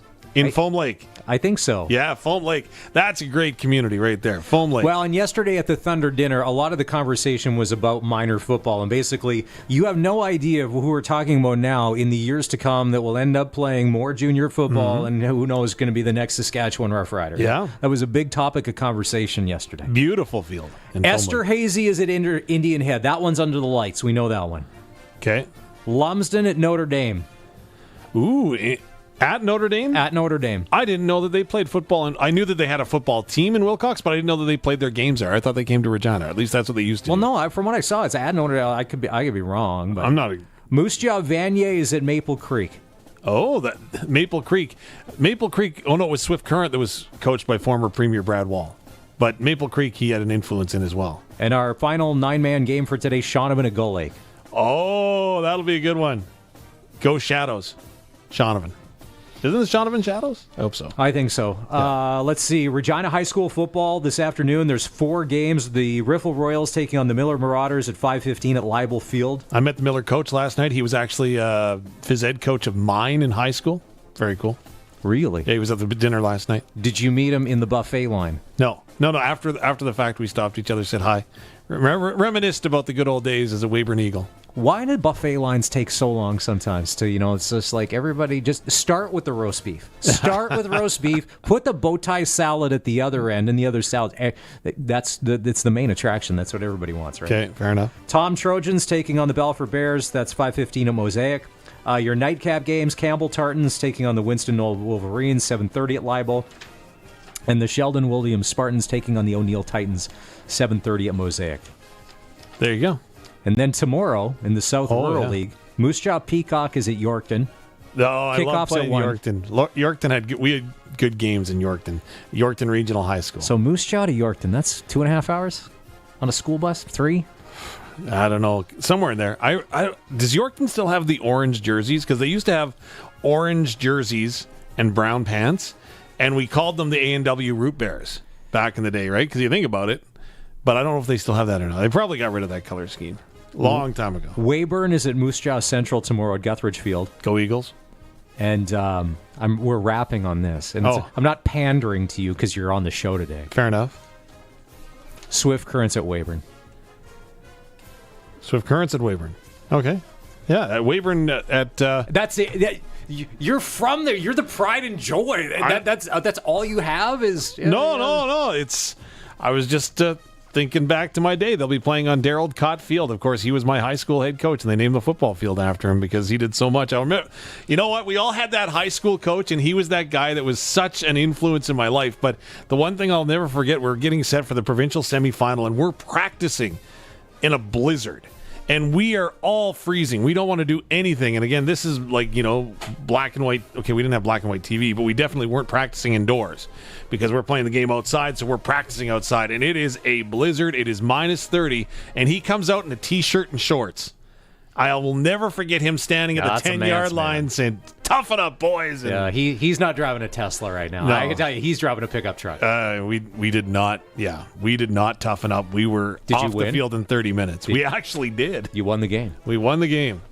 All right, so that's your Friday Night Lights for Regina Motor Products. If there's a big game that's coming up that we haven't talked about, you can always get the message to us. hi@sportscage.com. You can shoot us an email or text us on the Capital Ford Lincoln text line, 306-936-6262. If you were listening during the first hour of the show, or if you're going to go back and listen to the podcast, we were on a mission since at about 11 o'clock this morning to find one of the Johnner brothers to get on here. We're like, the Johnner brothers are playing tomorrow night in Regina. It really didn't happen until I started doing the show under protest because you picked a bad song for the Johnners, but that's all right. Okay, so tomorrow night, the Gala fundraiser in Cabaret at the Canadian Italian Club, and then, what was it, about 15, 20 minutes ago, Colson? We got a message from one. Who did we get a message from? Brad Johnner. Brad Johnner. There you go. We will have Brad Johnner of the Johnner Brothers, who's performing tomorrow night. Yep. On the Sports Cage after 5:30 this Maybe afternoon. he'll perform the song live.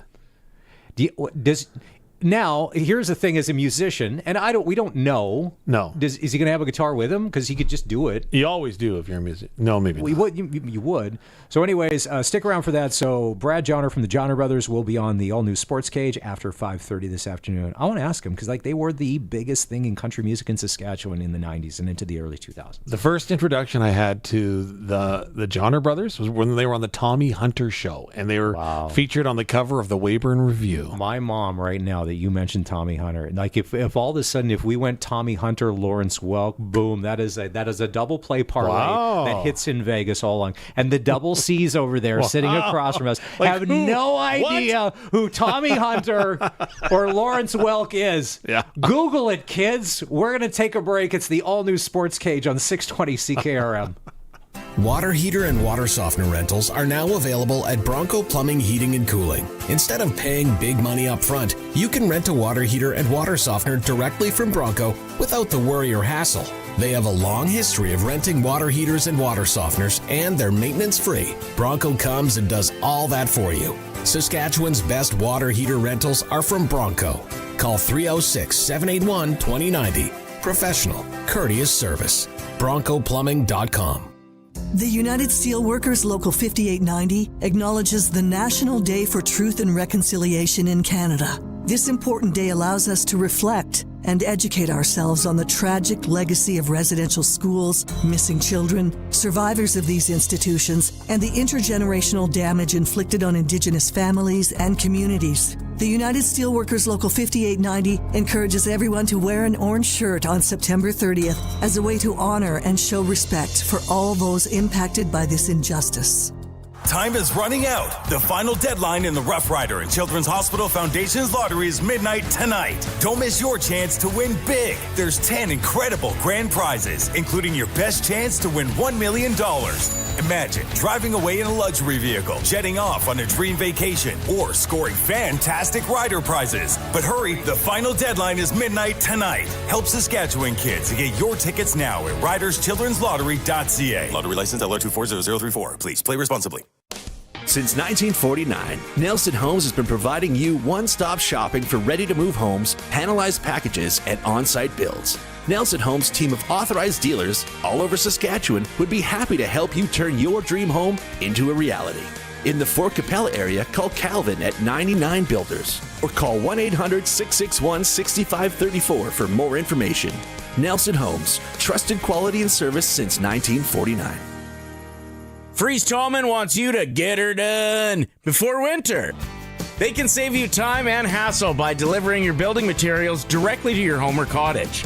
They have brown-treated lumber, composite decking, aluminum railing, fencing, landscaping material, everything you need to finish your outdoor building projects before snow falls. Visit freezetallman.com or see them in Regina or Fort Capel. Freeze Tallman. Let's get you building. down here at Heartland Livestock Moose Show. We are now in full swing for Fall Run. These sales continue to fill daily, so don't hesitate to get your calves booked in.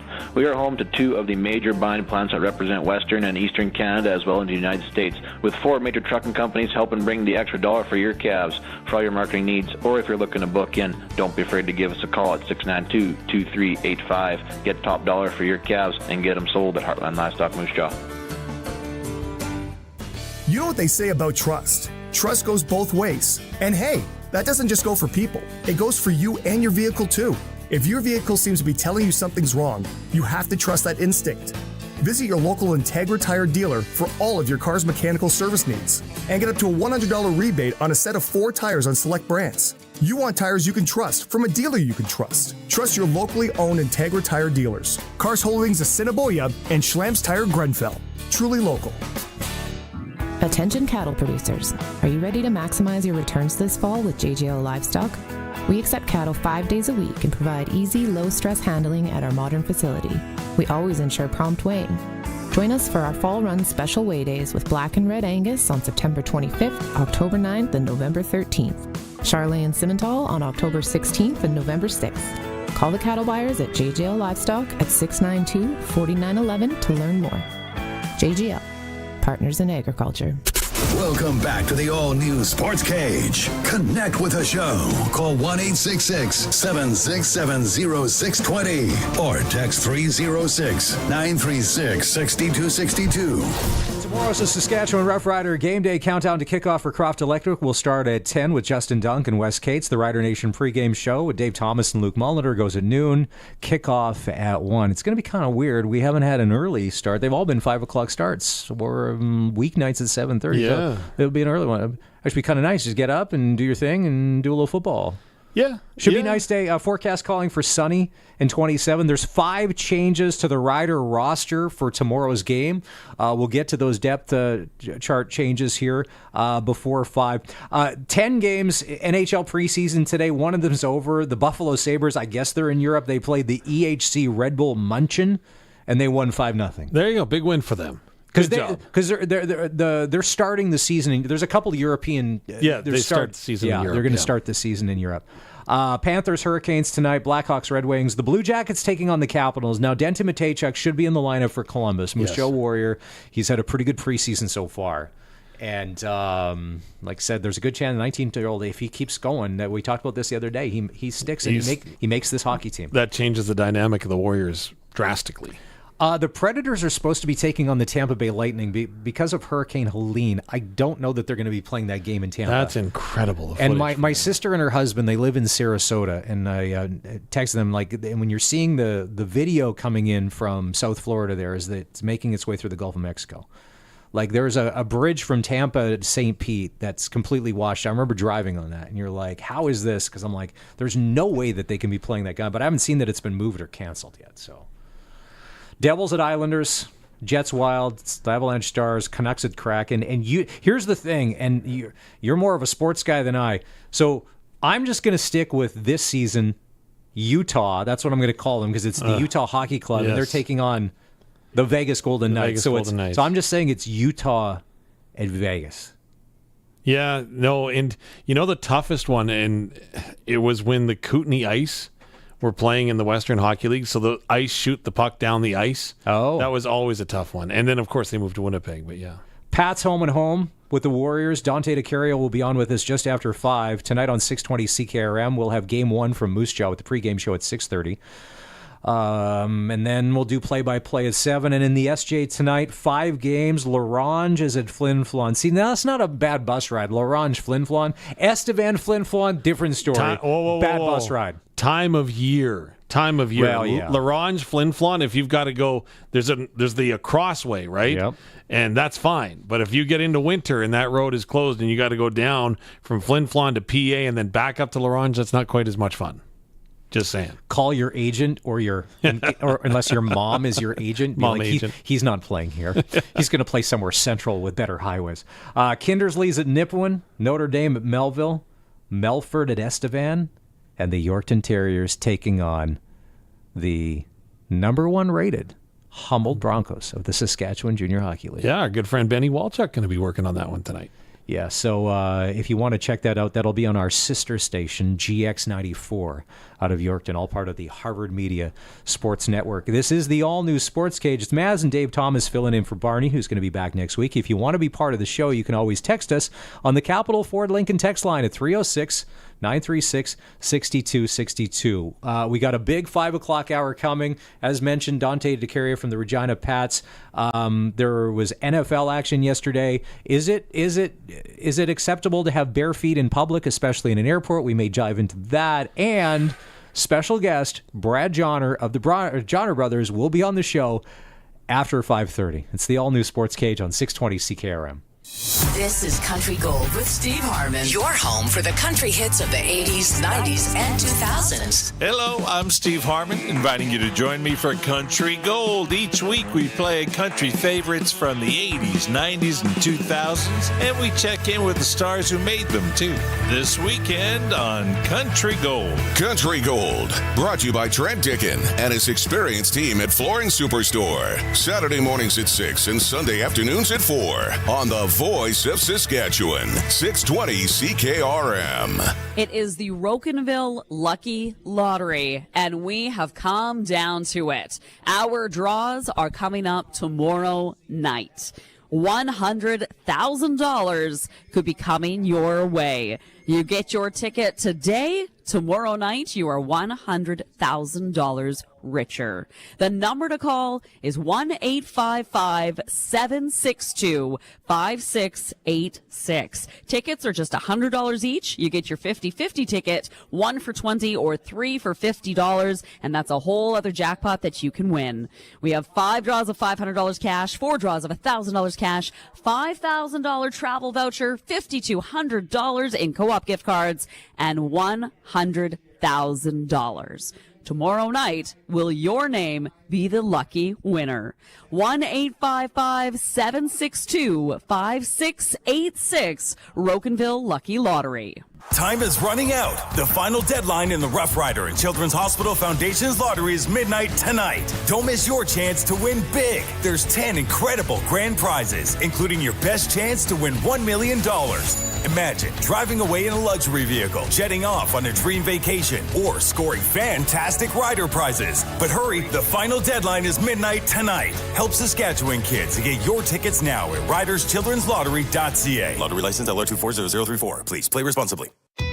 Jump into fall with new gear from the Outdoor Tradition Sale, all now at Bass Pro Shops and Cabela's. Bundle up for chilly weather with 30% off Bass Pro Shops embroidered or graphic logo hoodies featuring new colors and styles. And get clearer pictures and videos of that buck you're tracking with the high-definition capabilities of the new SpyPoint Flex Plus cellular trail camera, now $30 off. Fall is calling at the Outdoor Tradition Sale, all now at Bass Pro Shops and Cabela's. See online for more details. Since 1949, Nelson Homes has been providing you one-stop shopping for ready-to-move homes, panelized packages, and on-site builds. Nelson Homes' team of authorized dealers all over Saskatchewan would be happy to help you turn your dream home into a reality. In the Strasbourg, Last Mountain Lake area, call Dean at Solid Works Carpentry or call 1-800-661-6534 for more information. Nelson Homes, trusted quality and service since 1949. When most people look at windows, they look right through them. When the guys at North Home Windows look at windows, they see a chance to improve the efficiency and comfort of your home. They know old windows are drafty. If your windows are old and drafty, call North Home Windows. They're built in Saskatchewan for Saskatchewan conditions, meaning you'll get the perfect window for your home. And if you call now, you can still book a summer or fall installation. 1-866-362-6525, northhomewindows.ca. Tiny toppings and cardboard-flavored carbs are not what you get when you order from Western Pizza. But they haven't just perfected pizza. No, my friend, add Caesar salad to that list, along with satisfying garlic toast, baked lasagna, crispy chicken wings, and every other item on their extensive menu. Western Pizza makes food for hungry people. So if you're only kinda sorta hungry, you should invite more people. Western Pizza, big on toppings, big on taste. Water heater and water softener rentals are now available at Bronco Plumbing, Heating and Cooling. Instead of paying big money up front, you can rent a water heater and water softener directly from Bronco without the worry or hassle. They have a long history of renting water heaters and water softeners, and they're maintenance-free. Bronco comes and does all that for you. Saskatchewan's best water heater rentals are from Bronco. Call 306-781-2090. Professional, courteous service. BroncoPlumbing.com. The ball is snapped. He scans the field. He's going deep. What a play! Rider fans, make your own great play by going to riders5050.ca. You can now buy tickets for every game, home or away. And don't wait for the last minute. Get in on the amazing early bird prizes. Everything raised is used to support minor football in Saskatchewan. Support a great cause and just maybe score a big win. Get your tickets today at riders5050.ca and go Riders! Sponsored by ISC. At Kubota, we want you to get the job done faster and have fun. Quicker work, longer play in the RTV XG utility vehicle. This fall, get financing as low as 0% for 12 months. See your Kubota dealer for details. Country Corner, brought to you by Municipal Hail Insurance. Proudly serving farmers. MunicipalHail.ca. 620 CKRM proudly supports Sawyer Brown and Shenandoah, October 26th at the Moose Jaw Event Center. Special guest, George Fox. Take in a great time of country music by getting your tickets at sasktix.ca. Murray the Magician brings his dazzling show to the Connexus Arts Center on February 10th. A fun night of magic for the whole family. Tickets are on sale now at connexusartcenter.ca. And spend your Saturdays with the Symphony. The Regina Symphony Orchestra season is underway. Check out the full schedule at reginasymphony.com. For more information, visit 620ckrm.com. The all-new Sportscage is live streaming from our Century Studios in downtown Regina. Watch now at sportscage.com. Be part of the show by texting 306-936-6262. 620 CKRM. Our Sportscage question of the day, will the Saskatchewan Roughriders make the playoffs? You can vote right now at sportscage.com, and while you're there, make sure you click that video link and subscribe, because then tomorrow, when the Rider Nation game day kicks in, you can watch the stream. It's just that easy. All right, so the depth charts came out earlier today. This is the all-new Sportscage. Maz and Dave Thomas. 5 changes from last game, and the biggest and most concerning one, are we on the same page here? It's that CJ Rivas being out of the lineup for the Riders tomorrow? Yeah, I love it when Rider Nation holds me accountable, and I was on this program earlier this week, and I said, you know what, he looks like he's becoming more active, so I would be surprised if it's anything serious or long-term, but not only is he out, he was added to the 6-game injured list. So him and Ajo are on the 6-game injured list, and you do the math, look at the number of games that are left, and that's tough, right? Keep talking. I'm just going to count this game one. So, it's a 6-game injured list that's growing. Head coach Corey Mace hoped that he'd see them both back this season, but again, that was the one that was shocking to me. And again, thanks for people calling me out on that, because I didn't think it was going to be that bad, but obviously it is. So, Rider Nation, and here's the thing, and Barney's mentioned this lots, pumping the brakes about, and keep in mind, I'm a bit of a hothead as well, like with the rest of Rider Nation, and we love to overreact at the smallest things. It's really surprising. Go ahead. Not surprising. Oh, stop it. You don't even know who Lawrence Welk is. Stop. How are you even allowed in this province, let alone on this radio station? Anyways, there's 17 players on the 6-game injured list. So no matter whatever happens, how this season plays out for the Saskatchewan Roughriders, when you have 17 starters on the 6-game injured list, you are going to have a different football team. That's over a third of your roster that you don't have access to. You could be the best coach, general, all of that. That will change your fortunes of a football team. So everybody just pump the brakes and take a breath. Oh, come on now. The expectation is high and it's real, and the standard will not change. I guarantee you that. And so, yes, it's bad news that CJ Rivas is out. It's bad news that Ajo is out again. Tough luck for both of them. The good news is Roland Milligan Jr. is back. Jacob Brammer, although he's a game-time decision, looks like he'll be back starting at right guard. And you've also got Anthony Lanier II that's back, who is a game-changer along the defensive line. The Riders have missed him for the last 7 games. He had a couple of sacks before he went on the injured list, played through it in Montreal, by the way, in that tough game out east. So it's great to see that Anthony is back, and I know he's excited to be back on the field this weekend and tomorrow. Colton Hunchak, who they just picked up, who wasn't playing this season, but he was a former Calgary Stampeder. I thought he was good. He's going to be, you have to put him in because you have to have a national backup wide receiver. Yeah. And So keep in mind, he's back. I didn't realize he was gone. Mr. Philly on? Yeah. So it's funny. So he's back on the roster. I didn't played a game in August, and then it was off the list, and then now he's back on. And again, it's a depth move for. Again, we've lost Herdman Reed. He's out again this week. Both of the Herdman Reeds are on the 6th game. Yeah. So again, national depth. Saskatchewan Roughrider game day tomorrow here on 620 CKRM. Countdown to kickoff will start at 10. The Rider Nation pregame show goes at noon. And then kickoff, Riders and Red Blacks at 1 o'clock. And you can not only listen, but you can also watch our live stream if you go to sportscage.com. We'll take a break and come back. And the final hour of the show for this week, we'll check in with Dante DeCaria. It's like you're saying there's only 10 more miles till Saturday night.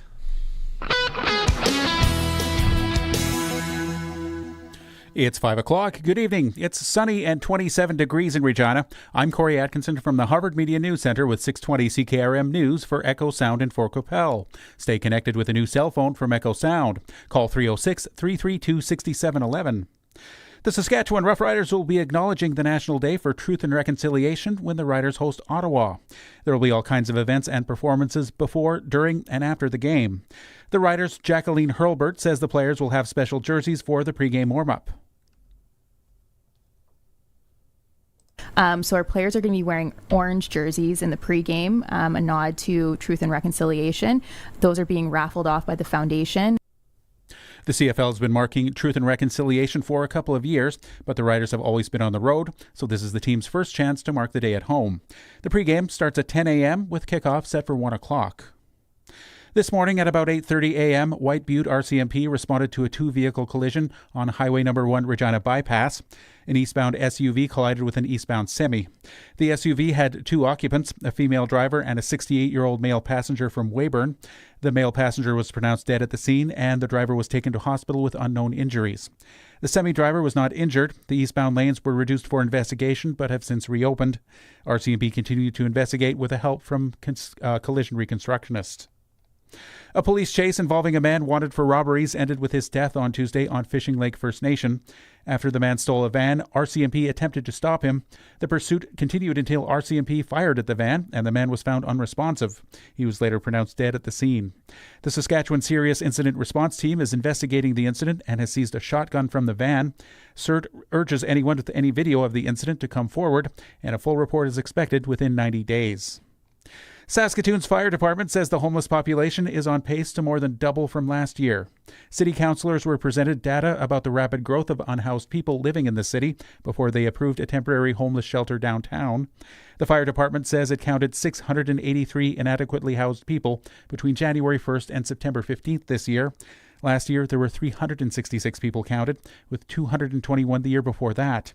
Council heard that if the current rate were to continue, Saskatoon's homeless population would hit 970 by the end of the year.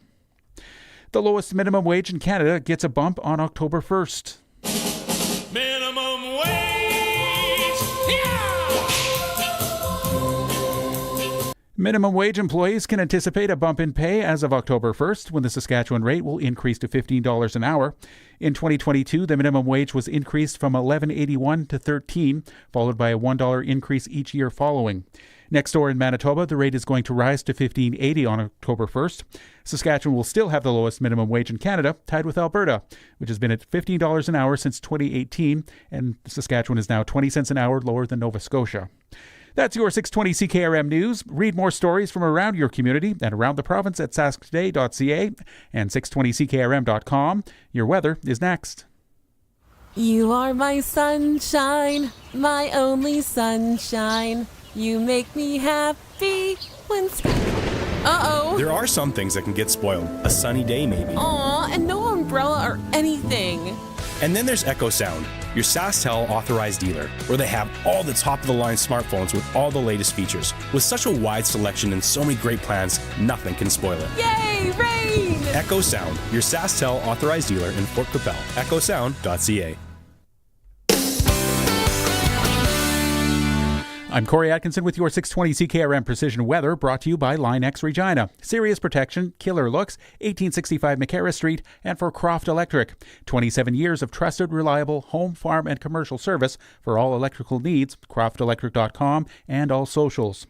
Now here's Precision Weather meteorologist Phil Spivak.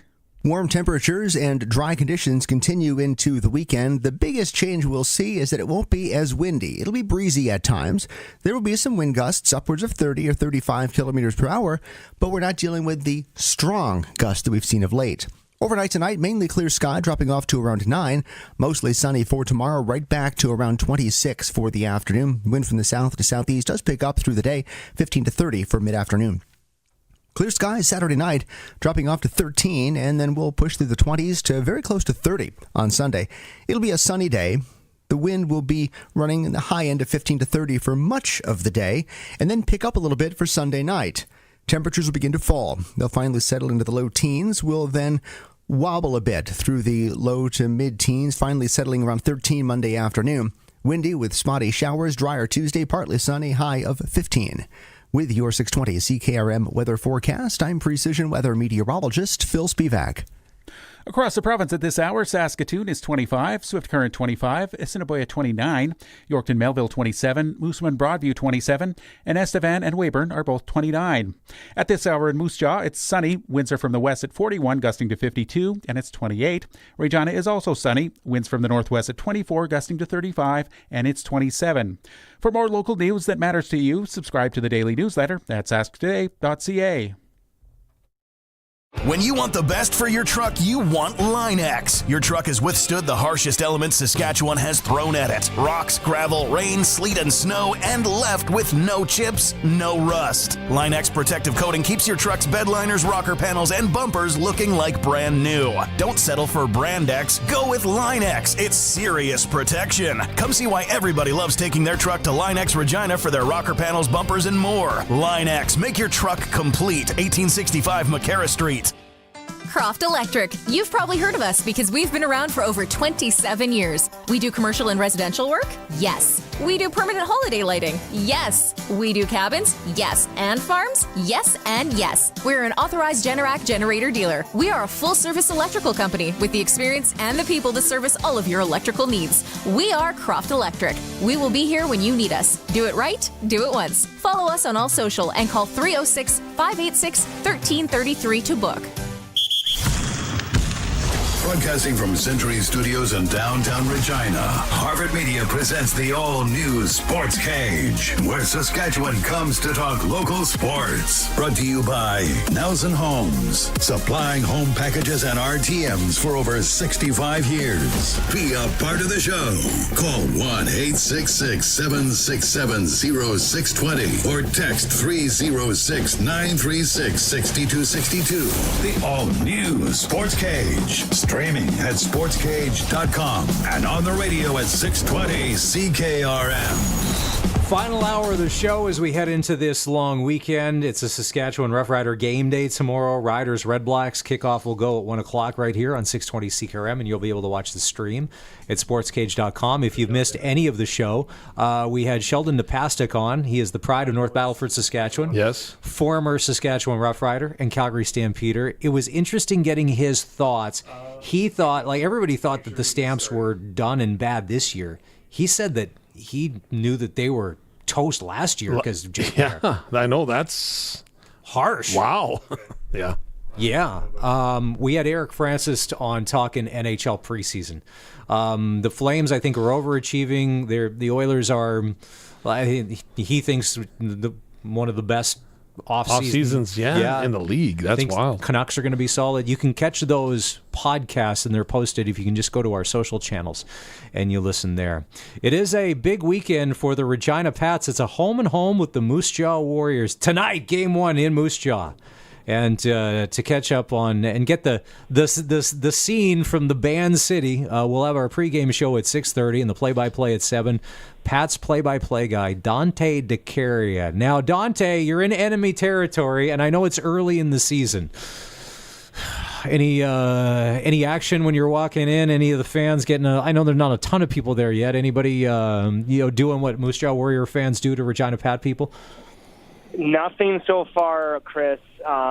It's quite quiet. The Zamboni's just circling the ice here in Moose Jaw, and yeah, the stadium's pretty quiet. Both teams are playing sewer as we speak right now, so no fisticuffs yet. No. Now, these are different, but here's the thing. I mean, the Moose Jaw Warriors last year, the Western Hockey League champions, and I know that the rosters are different, and there's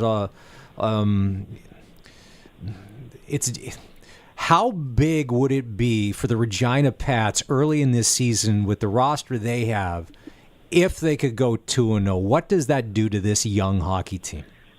Yeah, I would love them to get 4 points out of 4 possible points this weekend against the Moose Jaw Warriors. And you know what? Moose Jaw's actually scored more goals than the Regina Pats so far this season. They're coming off, 2 tough losses, one in Brandon. In fact, they had the lead through 40 minutes of play, and then when they raised the banner on Saturday against the Prince Albert Raiders here at the Moose Jaw Event Center, the Pats have had maybe a little bit of a difficult time scoring through 2 games, only 4 goals through 2 contests, coming off a 5-1 loss against the Brandon Wheat Kings, picked up a 3-2 overtime win last Friday in the season opener against the Prince Albert Raiders. So I think getting wins this early is huge. Getting wins at any time in the season is huge. In fact, I had the opportunity to speak with Pat's assistant coach Ken Schneider prior to today's game, and that full interview will air in the pregame show around 6:35. And he mentioned that I don't like looking back at the calendar and looking at wins and losses and say, oh, man, we should have picked up 2 points here, or man, we should have picked up 4 of a possible 6 points here. So it's really important for the Pats to just kind of take every game by game and hopefully maybe pick up 3 of 4 points or 4 of 4 this weekend. Dante, Maz was kind of mentioning how the rosters have changed year over year. For the Regina Pats, it's week over week as the Vaughns come back. Of course, Tanner Howe is on the way home, and the question is that a big deal with Calgary getting a couple of players for a couple of picks done yesterday. Tell me what the Regina Pats roster is going to look like this weekend. Yeah, so Tanner Howe is, in fact, here. He arrived earlier today, and he will be in the lineup tonight against the Moose Jaw Warriors, and the same goes for the Vaughn twins. Of course, Jackson returned earlier than Corbin, of course, from the Anaheim Ducks, Corbin from the LA Kings. So those 3 players will be injected into the Regina Pats lineup this weekend, and in particular tonight against Moose Jaw. And then you look at the trade, getting Connor Bear and Alexei Shitchkin. And Shitchkin's a 6'4", 6'5", 220-pound defenseman. He's a big guy. He's going to add some stability on the back end, maybe take the load off guys like Dane Deschamps and maybe a guy like Samuel LaPlante and Braden Smith. So that's definitely a nice acquisition. As far as Connor Bear goes, last year I saw him AP and play 2 games against the Regina Pats with the Calgary Hitmen, and I was actually really impressed with his overall compete level and just his hockey sense that he has. And that's actually one of the reasons why that Alan Miller went out and got him. And in fact, Dace Durkach, who is the son of Dale Durkach, the Pats general manager, played with Connor Bear at several different tournaments. And so Dale had seen him a lot as a younger player and had seen him a lot recently and was actually quite intrigued and really liked him. So when he became available, the Pats jumped right on it and made the deal happen. And, of course, they needed to get a 19-year-old defenseman. They needed to get an older defenseman because it's so tough to just task those 3 younger D with all those minutes. They needed to get bigger. They needed to get tougher, and they did exactly that. So really looking forward to see hopefully those 2 players play on Sunday. One is here with the Pats tonight watching. The other is not here just yet, and let's hope they're ready to go on Sunday. Dante, just to follow up on your broadcast from last weekend, I know you were talking at length about John Babcock, the former Saskatoon Blade, and the leadership. And again, being in the building as I was on Sunday, the number of minutes that he played was phenomenal. What kind of an asset has he been to the group? And like you say, you get some support now with another older defenseman coming in. I love John Babcock, and people have been coming up and asking me, about my comments about John Babcock on all the broadcasts that I've done, whether it's been in interviews with you guys, whether it's been on air doing play-by-play or whether it's been on Pat's TV. And he's my favorite overager that I've ever been around in my entire career, and that's nine years of play-by-play through junior hockey in Ottawa to Western Hockey League in Regina. And what I like the most about him is he's just such an honest man. Like, he walks into the dressing room and you think it's a 25-year-old, 28-year-old guy walking in, respectable young man, treats everybody well, really demands respect and just commitment from everybody in the dressing room. He's one of my favorite guys. And I've been around some good kids over the years, and in particular Connor Bedard, just the way he carried himself and the way he treated people and treated me in particular. And when I see John Babcock and see the morals that he has and how good of a person he is, him and I kind of share the same views on life. And that's why I've just been so impressed on just what he's meant to this team. I really like him on the ice, but I really, really, really like him off the ice because, to be quite frank with you guys, last year I thought the Pats lacked leadership last year. I really did. I mean, outside of Tanner Howe and maybe some of the returning players, I thought that they didn't get enough production and enough leadership out of their overagers last year. And I'm sad that I'm saying this now that they're gone, but you notice the difference. I've noticed a huge difference in terms of just everything around the team with John Babcock there. This is an A-plus acquisition by Alan Miller. On the Western Pizza guest hotline, it's Dante DeCaria, the voice of the Regina Pats. Western Pizza, perfect pizza with a generous amount of toppings, plus Greek food like souvlaki, ribs, salads, and the goodness you can't make at home. Call Western Pizza today. Dante, we've seen it before out of the Moose Jaw Warriors, and this is what always scares me against their team over the past couple of years. When they score in bunches, and they can put you away fast. Yeah. What do the Pats have to do? Like, hey, it's funny. You're going to get scored on. It's just going to happen. But what do they have to do to not have that onslaught happen where it's all of a sudden 1 turns to 3 in less than 5 minutes? Yeah, no, it's a good question, and I'm happy you bring that up because the one kind of intriguing thing when I look at Moose Jaw stats through 2 games is that their power play is, once again, very strong. I mean, overall this season, Moose Jaw scored 3 power play goals out of their total of 6 goals. Meanwhile, the Regina Pats have scored 2 power play goals in their total of 4 goals. Both teams have fairly good power plays, and Mark O'Leary has always done a really good job with special teams, I find, and a lot of that, I think, has to do in part to the players that he's had on the man advantage. But now that he doesn't have a Braden Yager, for example, tonight and recently, it still goes to show that he's still a very good special teams coach. And give credit to Scott King as well, who works with that man advantage, the assistant coach in Moose Jaw. So I think power play is going to be key tonight against Moose Jaw, and I think the Pats are going to have to play a full 60 minutes. They think they're rested, they're ready to go. Last week was a little bit tough coming back from PA at 3 o'clock in the morning and, playing that first back-to-back where you're getting in real late and you're a younger group and you're not as an older team. So, yeah, Maz, it's a good point. You don't want to give up goals in bunches, maybe like they did on Saturday in that third period of play, but I like the way they competed in the first and second. I didn't think they played terribly in the third period of play. Pretty confident about tonight's matchup in Moose Jaw. Dante, my neighbors are huge Pats fans, and they're trying to bring me up to speed on the Pats organization and give me all the insights that they can. And because I'm trying to be a good neighbor here, I'll ask you the question at risk of you hanging up because it may put you out a little bit. But last year, the way the season series ended between the Pats and the Warriors, there was some animosity and a lot of words exchanged over the way that the games went. Is that blown over, or could that spill over?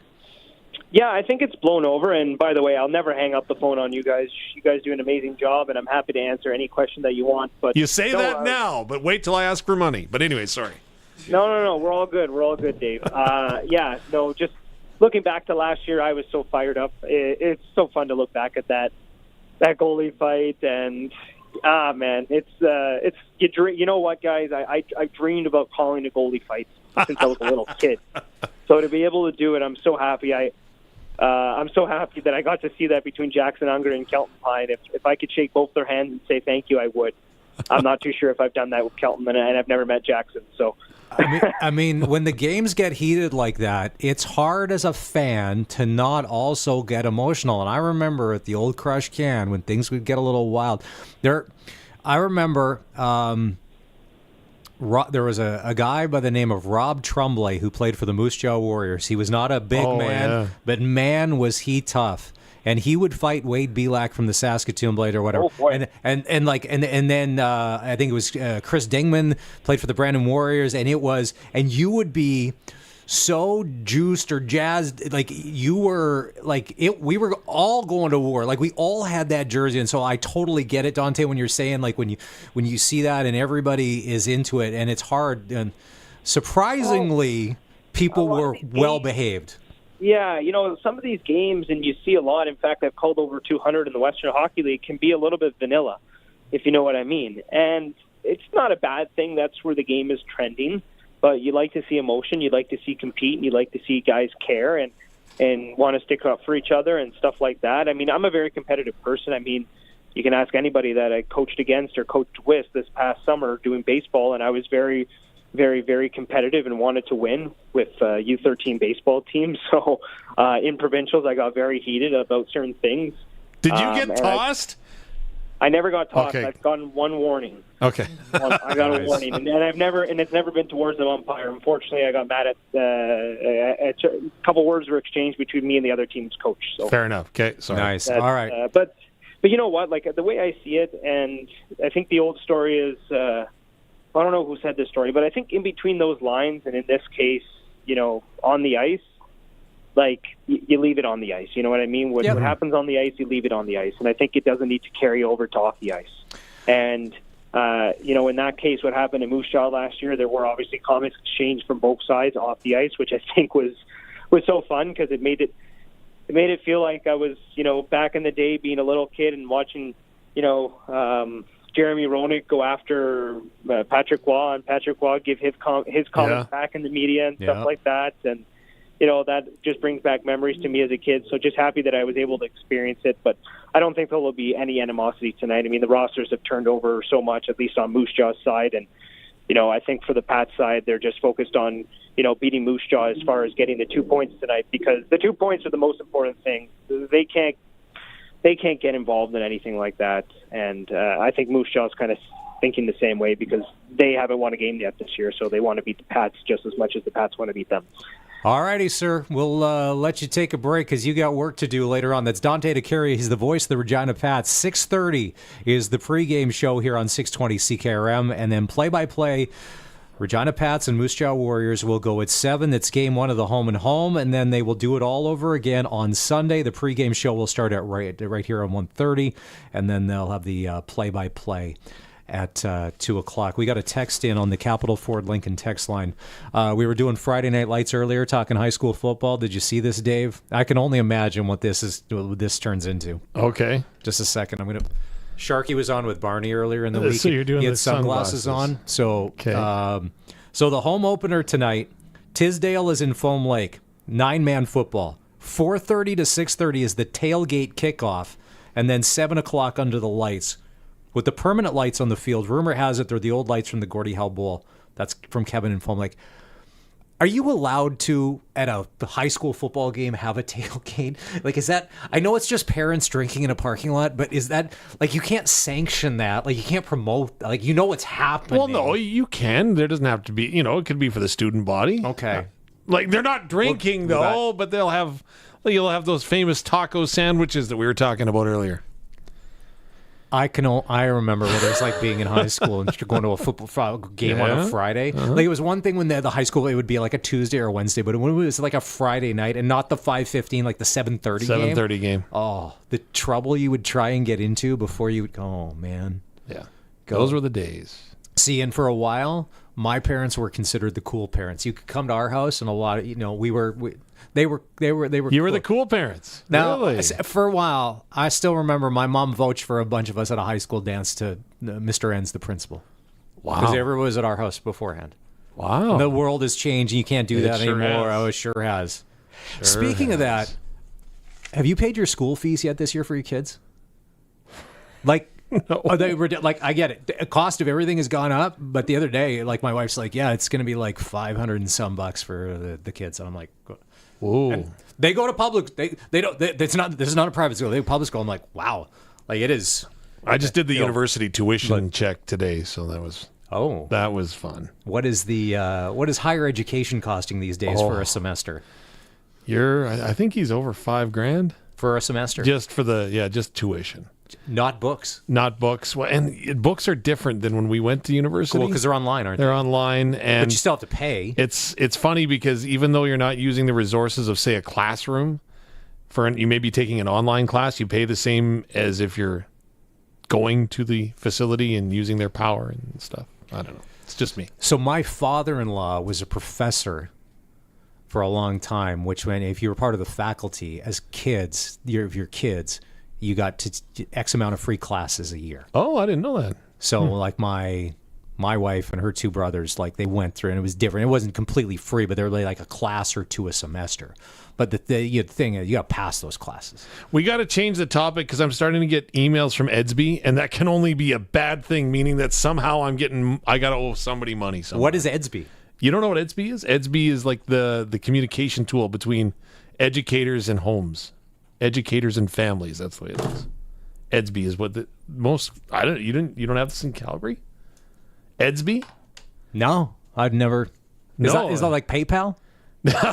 No, it's like you find out whether or not your kid's in class, what their current mark is, any assignments. It's like two-way communication consistently. Oh, yeah. What is it? It has a different. There's different programs that do that, but yeah, you can check in at any time, and the teacher sends texts every day. Here's what the kids did, and they'll put pictures up and all of that. Well, we don't get many photos, but yes. Well, but same premise. The kids are 12 and 9 and 4, so yeah, you're getting a lot of that. Macaroni art pictures and stuff. Yeah, the other day, what was it? It was this. Everything's hanging on the fridge. The fridge. We had a fridge for a while. And we're really off topic. We had a fridge for a while in the fronts because they're made different. The magnets wouldn't stick to it because it was stainless steel. Yeah. But we have a fridge now. Magnets actually work again because you could put it on the side. You couldn't on the front. So the fridge again has become a. If my parents could have found out what my brother and me were doing. Oh, sorry, another Johnner Brother reference. I must be getting excited. Speaking of that, Brad Johnner of the Johnner Brothers is going to be a special guest on the Sports Cage here within the next 10 to 15 minutes. Don't go anywhere. We're going to take a break. This is the all-new Sports Cage. If you've got something to say and you want to join the show, you can always text us at 306-936-6262 on the Capital Ford Lincoln text line. Back after this. The all-new Sports Cage is brought to you by Busy Bee Doors. Busy Bee will repair or replace your residential or commercial garage doors so you don't get stuck in or out. Catch the buzz. Busy Bee Doors, the garage door specialists. Rider Nation, the all-new Sports Cage is bringing you Cooperators Rough Rider football like never before. Now, for every home game, you can watch the Rider Radio live stream on our Sports Cage YouTube channel. Saturday, the Riders take on the Red Blacks. The live stream starts at 10 with Countdown to Kickoff, brought to you by Croft Electric. And we wrap up the game with a Sports Cage Radio Roundtable, brought to you by McDougall Auction. Subscribe to our YouTube channel at sportscage.com. And don't miss a minute of our Rider Radio live stream. Get the farm equipment you need at upcoming Ritchie Brothers farm sales this fall. Ritchie Brothers is hosting close to 20 farm auctions between October 9th and December 12th. For the latest auction schedule, visit rbauction.com. Choose from hundreds of farm equipment items, including combines, tractors, trucks, headers, trailers, farmland, and much more. Register for free, then bid online at rbauction.com. Time is running out. The final deadline in the Rough Rider and Children's Hospital Foundation's lottery is midnight tonight. Don't miss your chance to win big. There's 10 incredible grand prizes, including your best chance to win $1 million. Imagine driving away in a luxury vehicle, jetting off on a dream vacation, or scoring fantastic rider prizes. But hurry, the final deadline is midnight tonight. Help Saskatchewan kids get your tickets now at riderschildrenslottery.ca. Lottery license LR240034. Please play responsibly. Are you afraid of losing your car or home due to debt? Don't let fear or shame hold you back from seeking help. Bankruptcy is not the only option. A consumer proposal can reduce your monthly payments, lower your overall debt, and allow you to keep your assets. My name is Jasmine Brown. I'm a licensed insolvency trustee at BDO here in Regina, and I'm here to help you tackle your debt. Take the first step towards regaining control of your finances. Call 1-833-BDO-TALK or visit BDOdebt.ca to learn more.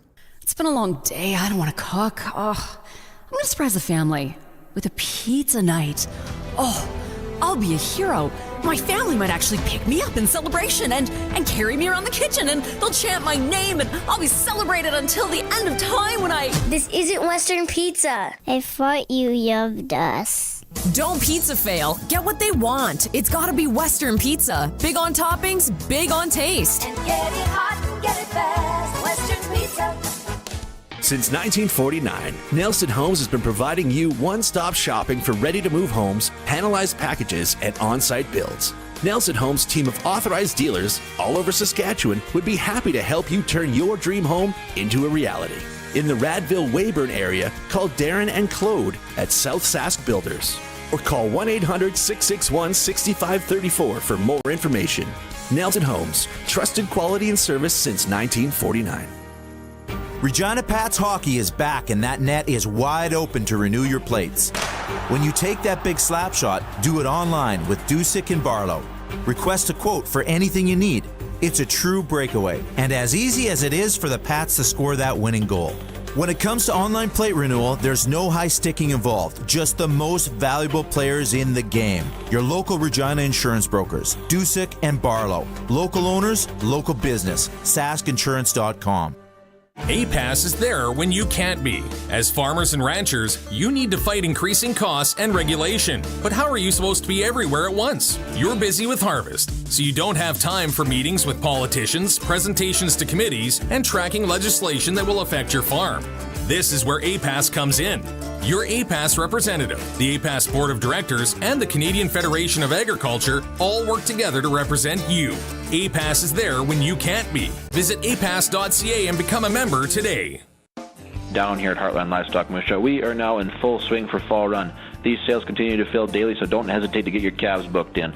We are home to 2 of the major buying plants that represent Western and Eastern Canada as well as the United States, with 4 major trucking companies helping bring the extra dollar for your calves. For all your marketing needs, or if you're looking to book in, don't be afraid to give us a call at 692-2385. Get top dollar for your calves and get them sold at Heartland Livestock Moose Jaw. It is the Rocanville Lucky Lottery, and we have come down to it. Our draws are coming up tomorrow night.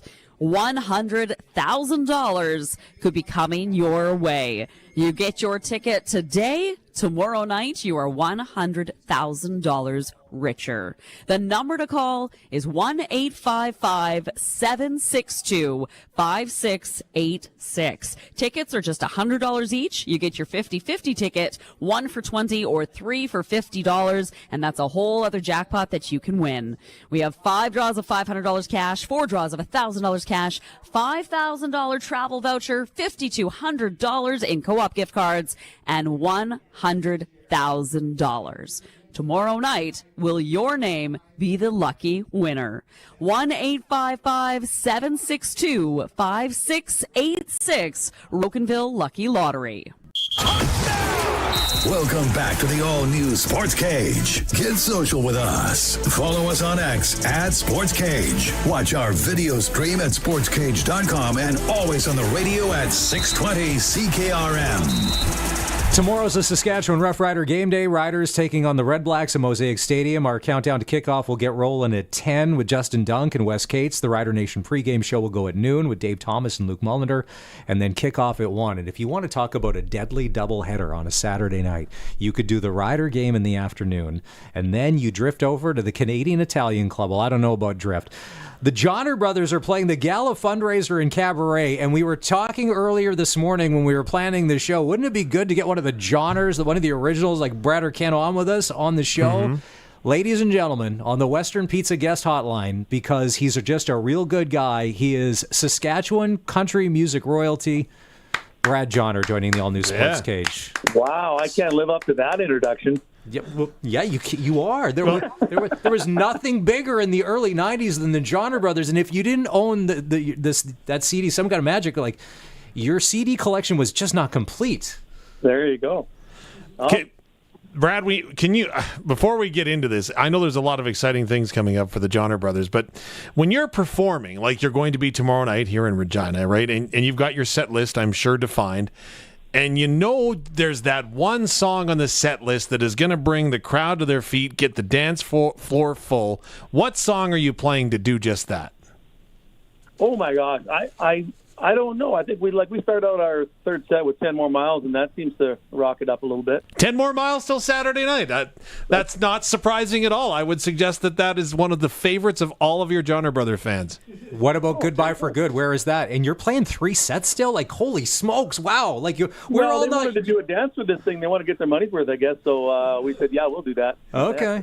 It's fun these days because Ken and I go out with 3 of my boys. And this summer we had 4 of my boys playing with us all summer long. And one of them, he works on cruise ships, so he left just a couple weeks ago, and he's overseas right now. So he won't be joining us tomorrow night, but 3 of my boys will be with me, and it's just a lot of fun. Sometimes we get going and we don't want to quit.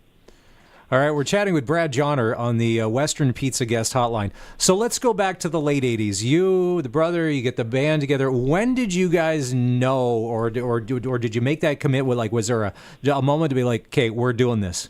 And we don't know where it's going to end up, but we're all in, and we're going to try and make a thing of it. Yeah, you know what? When years ago, I think it was back in '87, I joined a competition at the Pump with CKRM, and I won a contest there, and they sent me down to Nashville to be on a TV talent show called You Can Be a Star, and I won a couple of those episodes. And some of the judges that were on the show were Williams and Ree, and they hosted the Big Valley Jamboree at Craven a long time, for a lot of years.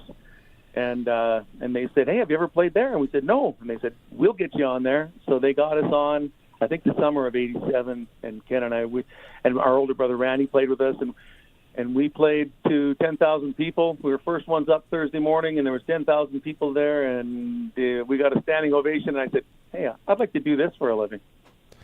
I think we've talked so about. What we did. I think we've talked about this before, Brad. But one of my earliest memories of the Johnner brothers was the front cover of the Weyburn Review the Wednesday after the Sunday that was was it Sunday or Saturday? The Tommy Hunter show. When you guys were on the Tommy Hunter show back in the day. You remember that one? Yeah, oh yeah, for sure.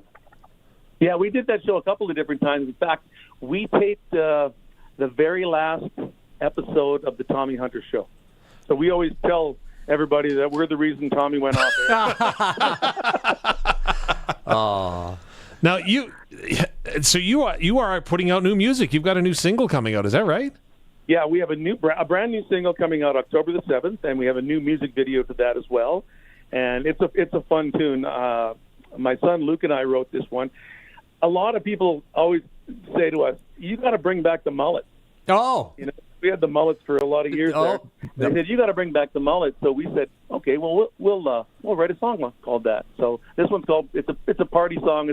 It's a fun party song. Makes reference to some of our songs we had out in the day, and it's called "Bring Back the Mullet." So now kids are ruthless, and you got 4 of them, and they see the old photos. So not only did you guys have mullets, but they were kind of perm mullets. You had the best of both worlds going on.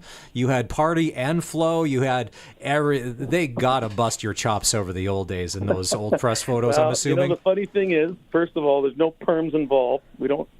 Well, it looked permed. I'm just saying. It was a tight curl. It was a tight curl. Let's just say my mom could have done that in her kitchen like she would do with my Aunt Kathy. Everybody used to perm everybody else's hair back then. It's a Saskatchewan thing. You're not spending money at a salon.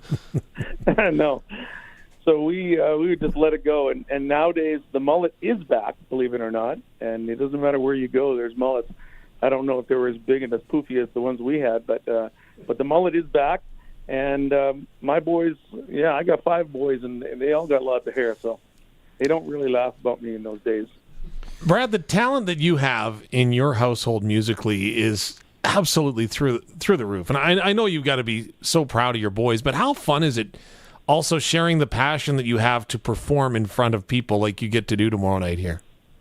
Well, that's the thing. I mean, I'm truly blessed that I can, get back together with Ken and play together as, like we've been playing since we were kids together. And then to play with my sons. I don't really know if I would be pursuing it as much as I do these days if I wasn't playing with my boys. Yeah. For sure. They make it a lot more fun. We're chatting with Brad Johnner on the Western Pizza Guest Hotline here on the all-new Sportscage. Let's go back in time, because there's nothing better than a good old Saskatchewan cabaret, whether that be on a Friday or a Saturday night. It could have been a rodeo situation. Is there a gig or a show that stands out for one of the rowdier or crazier times? And what town did that happen in, and why was it Moose Jaw, and why were people getting arrested? Well, I've seen some pretty wild rodeo cabarets in my day. But one that stands out in my mind, not for being rowdy, but for being a great idea. I'd never seen this before.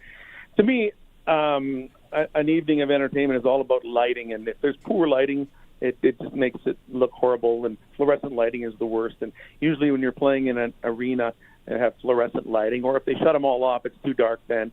And we were playing in Birch Hills, Saskatchewan for a cabaret, and they took orange garbage bags and they put them over top all the fluorescent lights up there, and it made a beautiful orange glow over the whole arena. And they had bales all over the place, and I just thought it was a very unique evening, and it made for a lot of fun. Nothing says spring fling like the Weyburn Curling Club, though, does it? No, that's right. Weyburn Curling Club. We played there a million times. Wow. Okay, so when the new single comes out, how do we get it? It's digital. That's where it'll all be online. Are you going to come on? Yeah. You can come on and play it live. Like, we'll get you back on the show or whatever. Like, you can. Do we need to do like a world debut? Like, I don't know. Like, sure. Somebody, Ryan Seacrest does great things these days. We can pretend to be him for a few minutes. Or Colin Lovequist just called and get out of my territory. Oh yeah, boys. sorry, we're in Colin Lovequist territory, and Colin Lovequist and Perry Nice all of a sudden just whoa, back off, young kids. There's some history here that you don't know about, so you just step away from the Brad Johnner situation. We'll handle it from here. That's right. No, you'll get it like everybody else, I guess, in the digital format, and I hope you play it because. I think people will really like it. It's a fun song, and we enjoy playing it live. Okay, when your kids got involved in music, right, so everybody had to take music lessons, I'm assuming, and you never want to blanket everybody, but you're playing scales and stuff, and you're arguing with your parents to have to practice and all that stuff. Was that ever the situation with your kids, or was it very natural that they just kind of followed doing what Dad and the whole family was doing?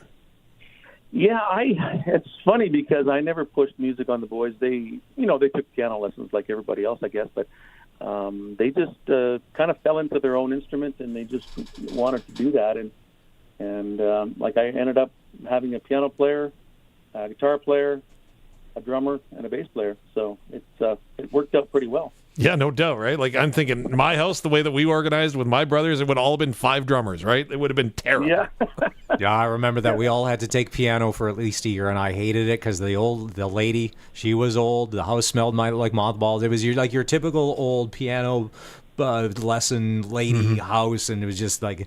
That was not it. All right, it's Brad Johnner on the all-new Sportscage here on the Western Pizza Guest Hotline. Tomorrow night, the Johnner Brothers Gala fundraiser in Cabaret at the Canadian Italian Club. Tickets are still available. They are $100. Brad, thank you for your time. We appreciate it. Have a great show tomorrow night, and let's do this again. And maybe we'll resurrect Goodbye for Good. Colson, do we have what? Okay, here we go. We're going to play. So, Brad, here's where you know this. This is showbiz. You were doing this long before Dave and I ever were. We're going to play you out. It's a little showbiz moment here on the all-new Sportscage. Thanks, Brad. Awesome. Thanks, guys.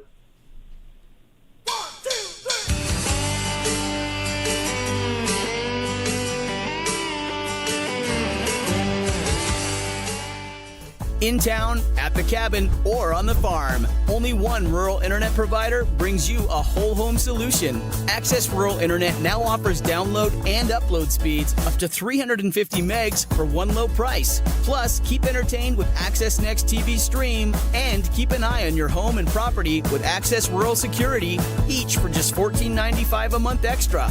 Get more from your rural internet service. Visit myaccess.ca today. Time is running out. The final deadline in the Roughrider and Children's Hospital Foundation's lottery is midnight tonight. Don't miss your chance to win big. There's 10 incredible grand prizes, including your best chance to win $1 million. Imagine driving away in a luxury vehicle, jetting off on a dream vacation, or scoring fantastic rider prizes. But hurry, the final deadline is midnight tonight. Help Saskatchewan kids and get your tickets now at riderschildrenslottery.ca. Lottery license LR240034. Please play responsibly. When you have a big job on the go, always head to Prairieland Rental for everything from skid steers to excavators to jackhammers. You'll get everything done with equipment just from Prairieland. You won't need to go anywhere else. And at Prairieland, you deal directly with the owner. They're very local and very Sask. They appreciate your local business, and they've got everything you need for your projects. They'll even deliver. Prairieland Rental, 600 Albert Street. PrairielandRental.com. Since 1949, Nelson Homes has been providing you one-stop shopping for ready-to-move homes, panelized packages, and on-site builds. Nelson Homes' team of authorized dealers all over Saskatchewan would be happy to help you turn your dream home into a reality. In the Whitewood-Moosomin area, call Richard and Patsy at R. Thompson Construction. or call 1-800-661-6534 for more information. Nelson Homes, trusted quality and service since 1949. Get the farm equipment you need at upcoming Ritchie Brothers farm sales this fall. Ritchie Brothers is hosting close to 20 farm auctions between October 9th and December 12th. For the latest auction schedule, visit rbauction.com. Choose from hundreds of farm equipment items, including combines, tractors, trucks, headers, trailers, farmland, and much more. Register for free, then bid online at rbauction.com. You don't want to move cows that don't want to be moved. Instead of trying to move the cows to the water, just install a Keln Solar Livestock Watering System. With a Keln Solar Livestock Watering System, you can put your pump pretty much anywhere without the cost of hooking up to the grid. Leave the cows where they are and move the water to the cows. Learn more about the Keln Solar Livestock Watering System at kelnsolar.com. Keln Solar, we move water. Hear that? The sweet sounds of sleeping in on a Saturday morning, which of course never happens when you have kids. But today your partner took them to morning practice and left you a coffee. The last time you felt this kind of relief was when you switched to CAA Insurance. Remember that? Their policy review helped make sure you and the family have the protection you need. So indulge in a little more shut-eye, because it looks like there's more than one thing helping you rest easier. CAA Insurance Company, making things better. Rider Pride lives on the Cooperators Rough Rider Radio Network, 620 CKRM. I'm Dave Thomas, and tomorrow your Saskatchewan Roughriders take on the Ottawa Red Blacks. Coverage starts at 10 a.m., kickoffs at 1. Tune in for the pregame show, all the play-by-play action and postgame analysis of the Riders versus the Red Blacks on the Cooperators Rough Rider Radio Network. It's not too late to get your tickets, but if you can't make it to the stadium, catch the game on 620 or stream us from the CKRM or Rider app. Anytime you see something our listeners should know about, call or text us. 306-936-6262. Driven by Capital Ford Lincoln, Saskatchewan's #1 Ford retailer. CapitalFordLincoln.com on 620 CKRM. The all-new Sportscage continues. You can watch our live stream at Sportscage.com and always on the radio. Saskatchewan's voice for local sports, 620 CKRM. So come on, boys, we're gonna make some noise. It's 10 more miles to Saturday night. I forgot how good of a song this is. Thank you very much. Because I hadn't heard it in a long time. I know. See, I told you that was the one. See, if you're just joining the all-new Sports Cage, thanks for being part of the show this afternoon. It's Maz and Dave Thomas filling in for Barney. We just had Brad Johnner on. Tomorrow, the Johnner brothers and the Johnner boys are playing at the Canadian Italian Club. It's the Gala fundraiser in Cabaret. And Brad was gracious enough to call us, and we got a chance to go down memory lane a little bit. We talked about the perm mullets that he says they never had perms, but they looked like perm mullets. Show of hand, we've got the two C's, you and I. Who can two-step? They would have no idea how to two-step. No way, really? You don't know how to two-step? No Tommy Lawrence, no Tommy Hunter, no Lawrence Welkin. You both don't know how to two-step. I just suck at dancing, okay? But do you know what a two-step is? I know what a two-step is. I just suck at dancing. Like, wow. I still had to do high school dancing. Don't worry. Everybody had to do that. Don't worry. Yeah, everybody. I just suck at it. They won't teach you how to do taxes or figure out finances, but they'll teach you how to square dance and phys ed. Exactly. Yeah, and my younger brothers are actually much better at line dancing and two-step than I am, so I don't know why I missed it. Curtis, you've ever... Two-step is not a line dance. Just Curtis, have you ever two-step before? More of a square dancing kind of guy. No, okay. Square dancing. So anyways, some more.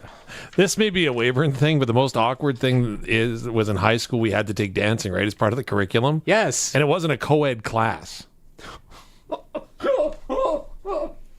That was a Weyburn thing, right? Like we didn't have enough. It was the school. So I don't know. Co-ed might make it more awkward because I remember. Trust me. When nobody wants to pick you as your partner, trust me, it would awkward. I get that's that. What counseling's for. I just remember one specific class where there was one girl who had a walking boot, and she was the first pick every single time. And I'm like, why are we picking? This just feels so demoralizing. But here's the thing: when you are dancing, whether you're It's not co-ed. Somebody has to lead, and that's always, well, no, I'm going to lead. Well, no, I'm going to. There's something different about, when you're the defensive back, and all of a sudden you and the linebacker are dancing to Fishing in the Dark, right? Which is, everybody learned that one, right? That's what it was. That's what it was. Oh my, public education in Weyburn, Dave. Yeah. I don't know. Okay, so anyways, if you want to hear the full interview, you can go get the podcast at sportscage.com. I'm never going to forget what you just said in the last 60 seconds. I don't know how long we're going to know each other, but I'll never not remember what you just told me in the last 60 seconds. Welcome to my world. About dancing in gym class. It's a busy night. It's a busy weekend for football. There's 4 games in the CFL, 2 tonight. Elks and Bombers, that's going to get rolling at 6. We talked to Darren Bombing earlier from Bonfire Winnipeg. He's going to try and get the beer snake going. He's probably in line at the Rum Hut. Elks Bombers, if the Elks wins, it's chaos in the West Division. Yeah. And then there's no comfort for the Riders because next week we have to go to Edmonton, and I don't think that's not an easy game. No, and season series is on the line. Yeah, too, season right? series on the line. The nightcap tonight, Hamilton is at BC. I would love to see Bo Levi. Remember when he was Bo in 7? But now he's Bo, the MVP candidate in the East. I would love to see Hamilton go in and beat BC because it keeps them close. But then it also keeps Hamilton alive for a crossover position that could come into the West, as crazy as that sounds. It is. It's so much fun to try to calculate the scenarios, and it is so wild. Tomorrow, Riders Red Blacks will kick that off at 1. Our pregame action here on 620 CKRM and on our stream at sportscage.com will start at 10. And then the late game tomorrow, Montreal is at Toronto. If I'm Montreal, I'm starting to rest, guys, because I've got nothing to play for. And if you're Toronto, you have everything to play for because you haven't figured out who you are yet. That's such a fine line, resting someone with this much time to go. Because you don't want to lose your momentum, but also injury, right? Also, that's right. So that's such a fine line to try to walk. One thing we didn't ask Randy Ambrosi last night at the Regina Thunder dinner, it didn't come up. If Sean Lemon's getting let back into the league sometime this year, because if he does, and I don't think it will, Montreal becomes good because they got Uguak back last week or whatever from NFL. And if something changed, he would be back on the roster. Big weekend down in the States for college football. A couple games tonight. Virginia Tech and Miami. Washington is at Rutgers. Tomorrow, the big games. Steve Sarkisian, former Saskatchewan Roughrider quarterback, and his number 1 Texas Longhorns taking on Mississippi State. Number 3, Ohio State's taking on Michigan State. And the game of the day, probably the game of the college football season so far. The one thing that with college football, remember in the COVID years, the good teams, because there was limited schedule, the good teams actually had to play the good teams. Mm-hmm. They didn't. They played 12 games, but 8 of them were good, and they bring in these 4 schools they just kick the crap out of, and it's like it's not even competitive football. Mm-hmm.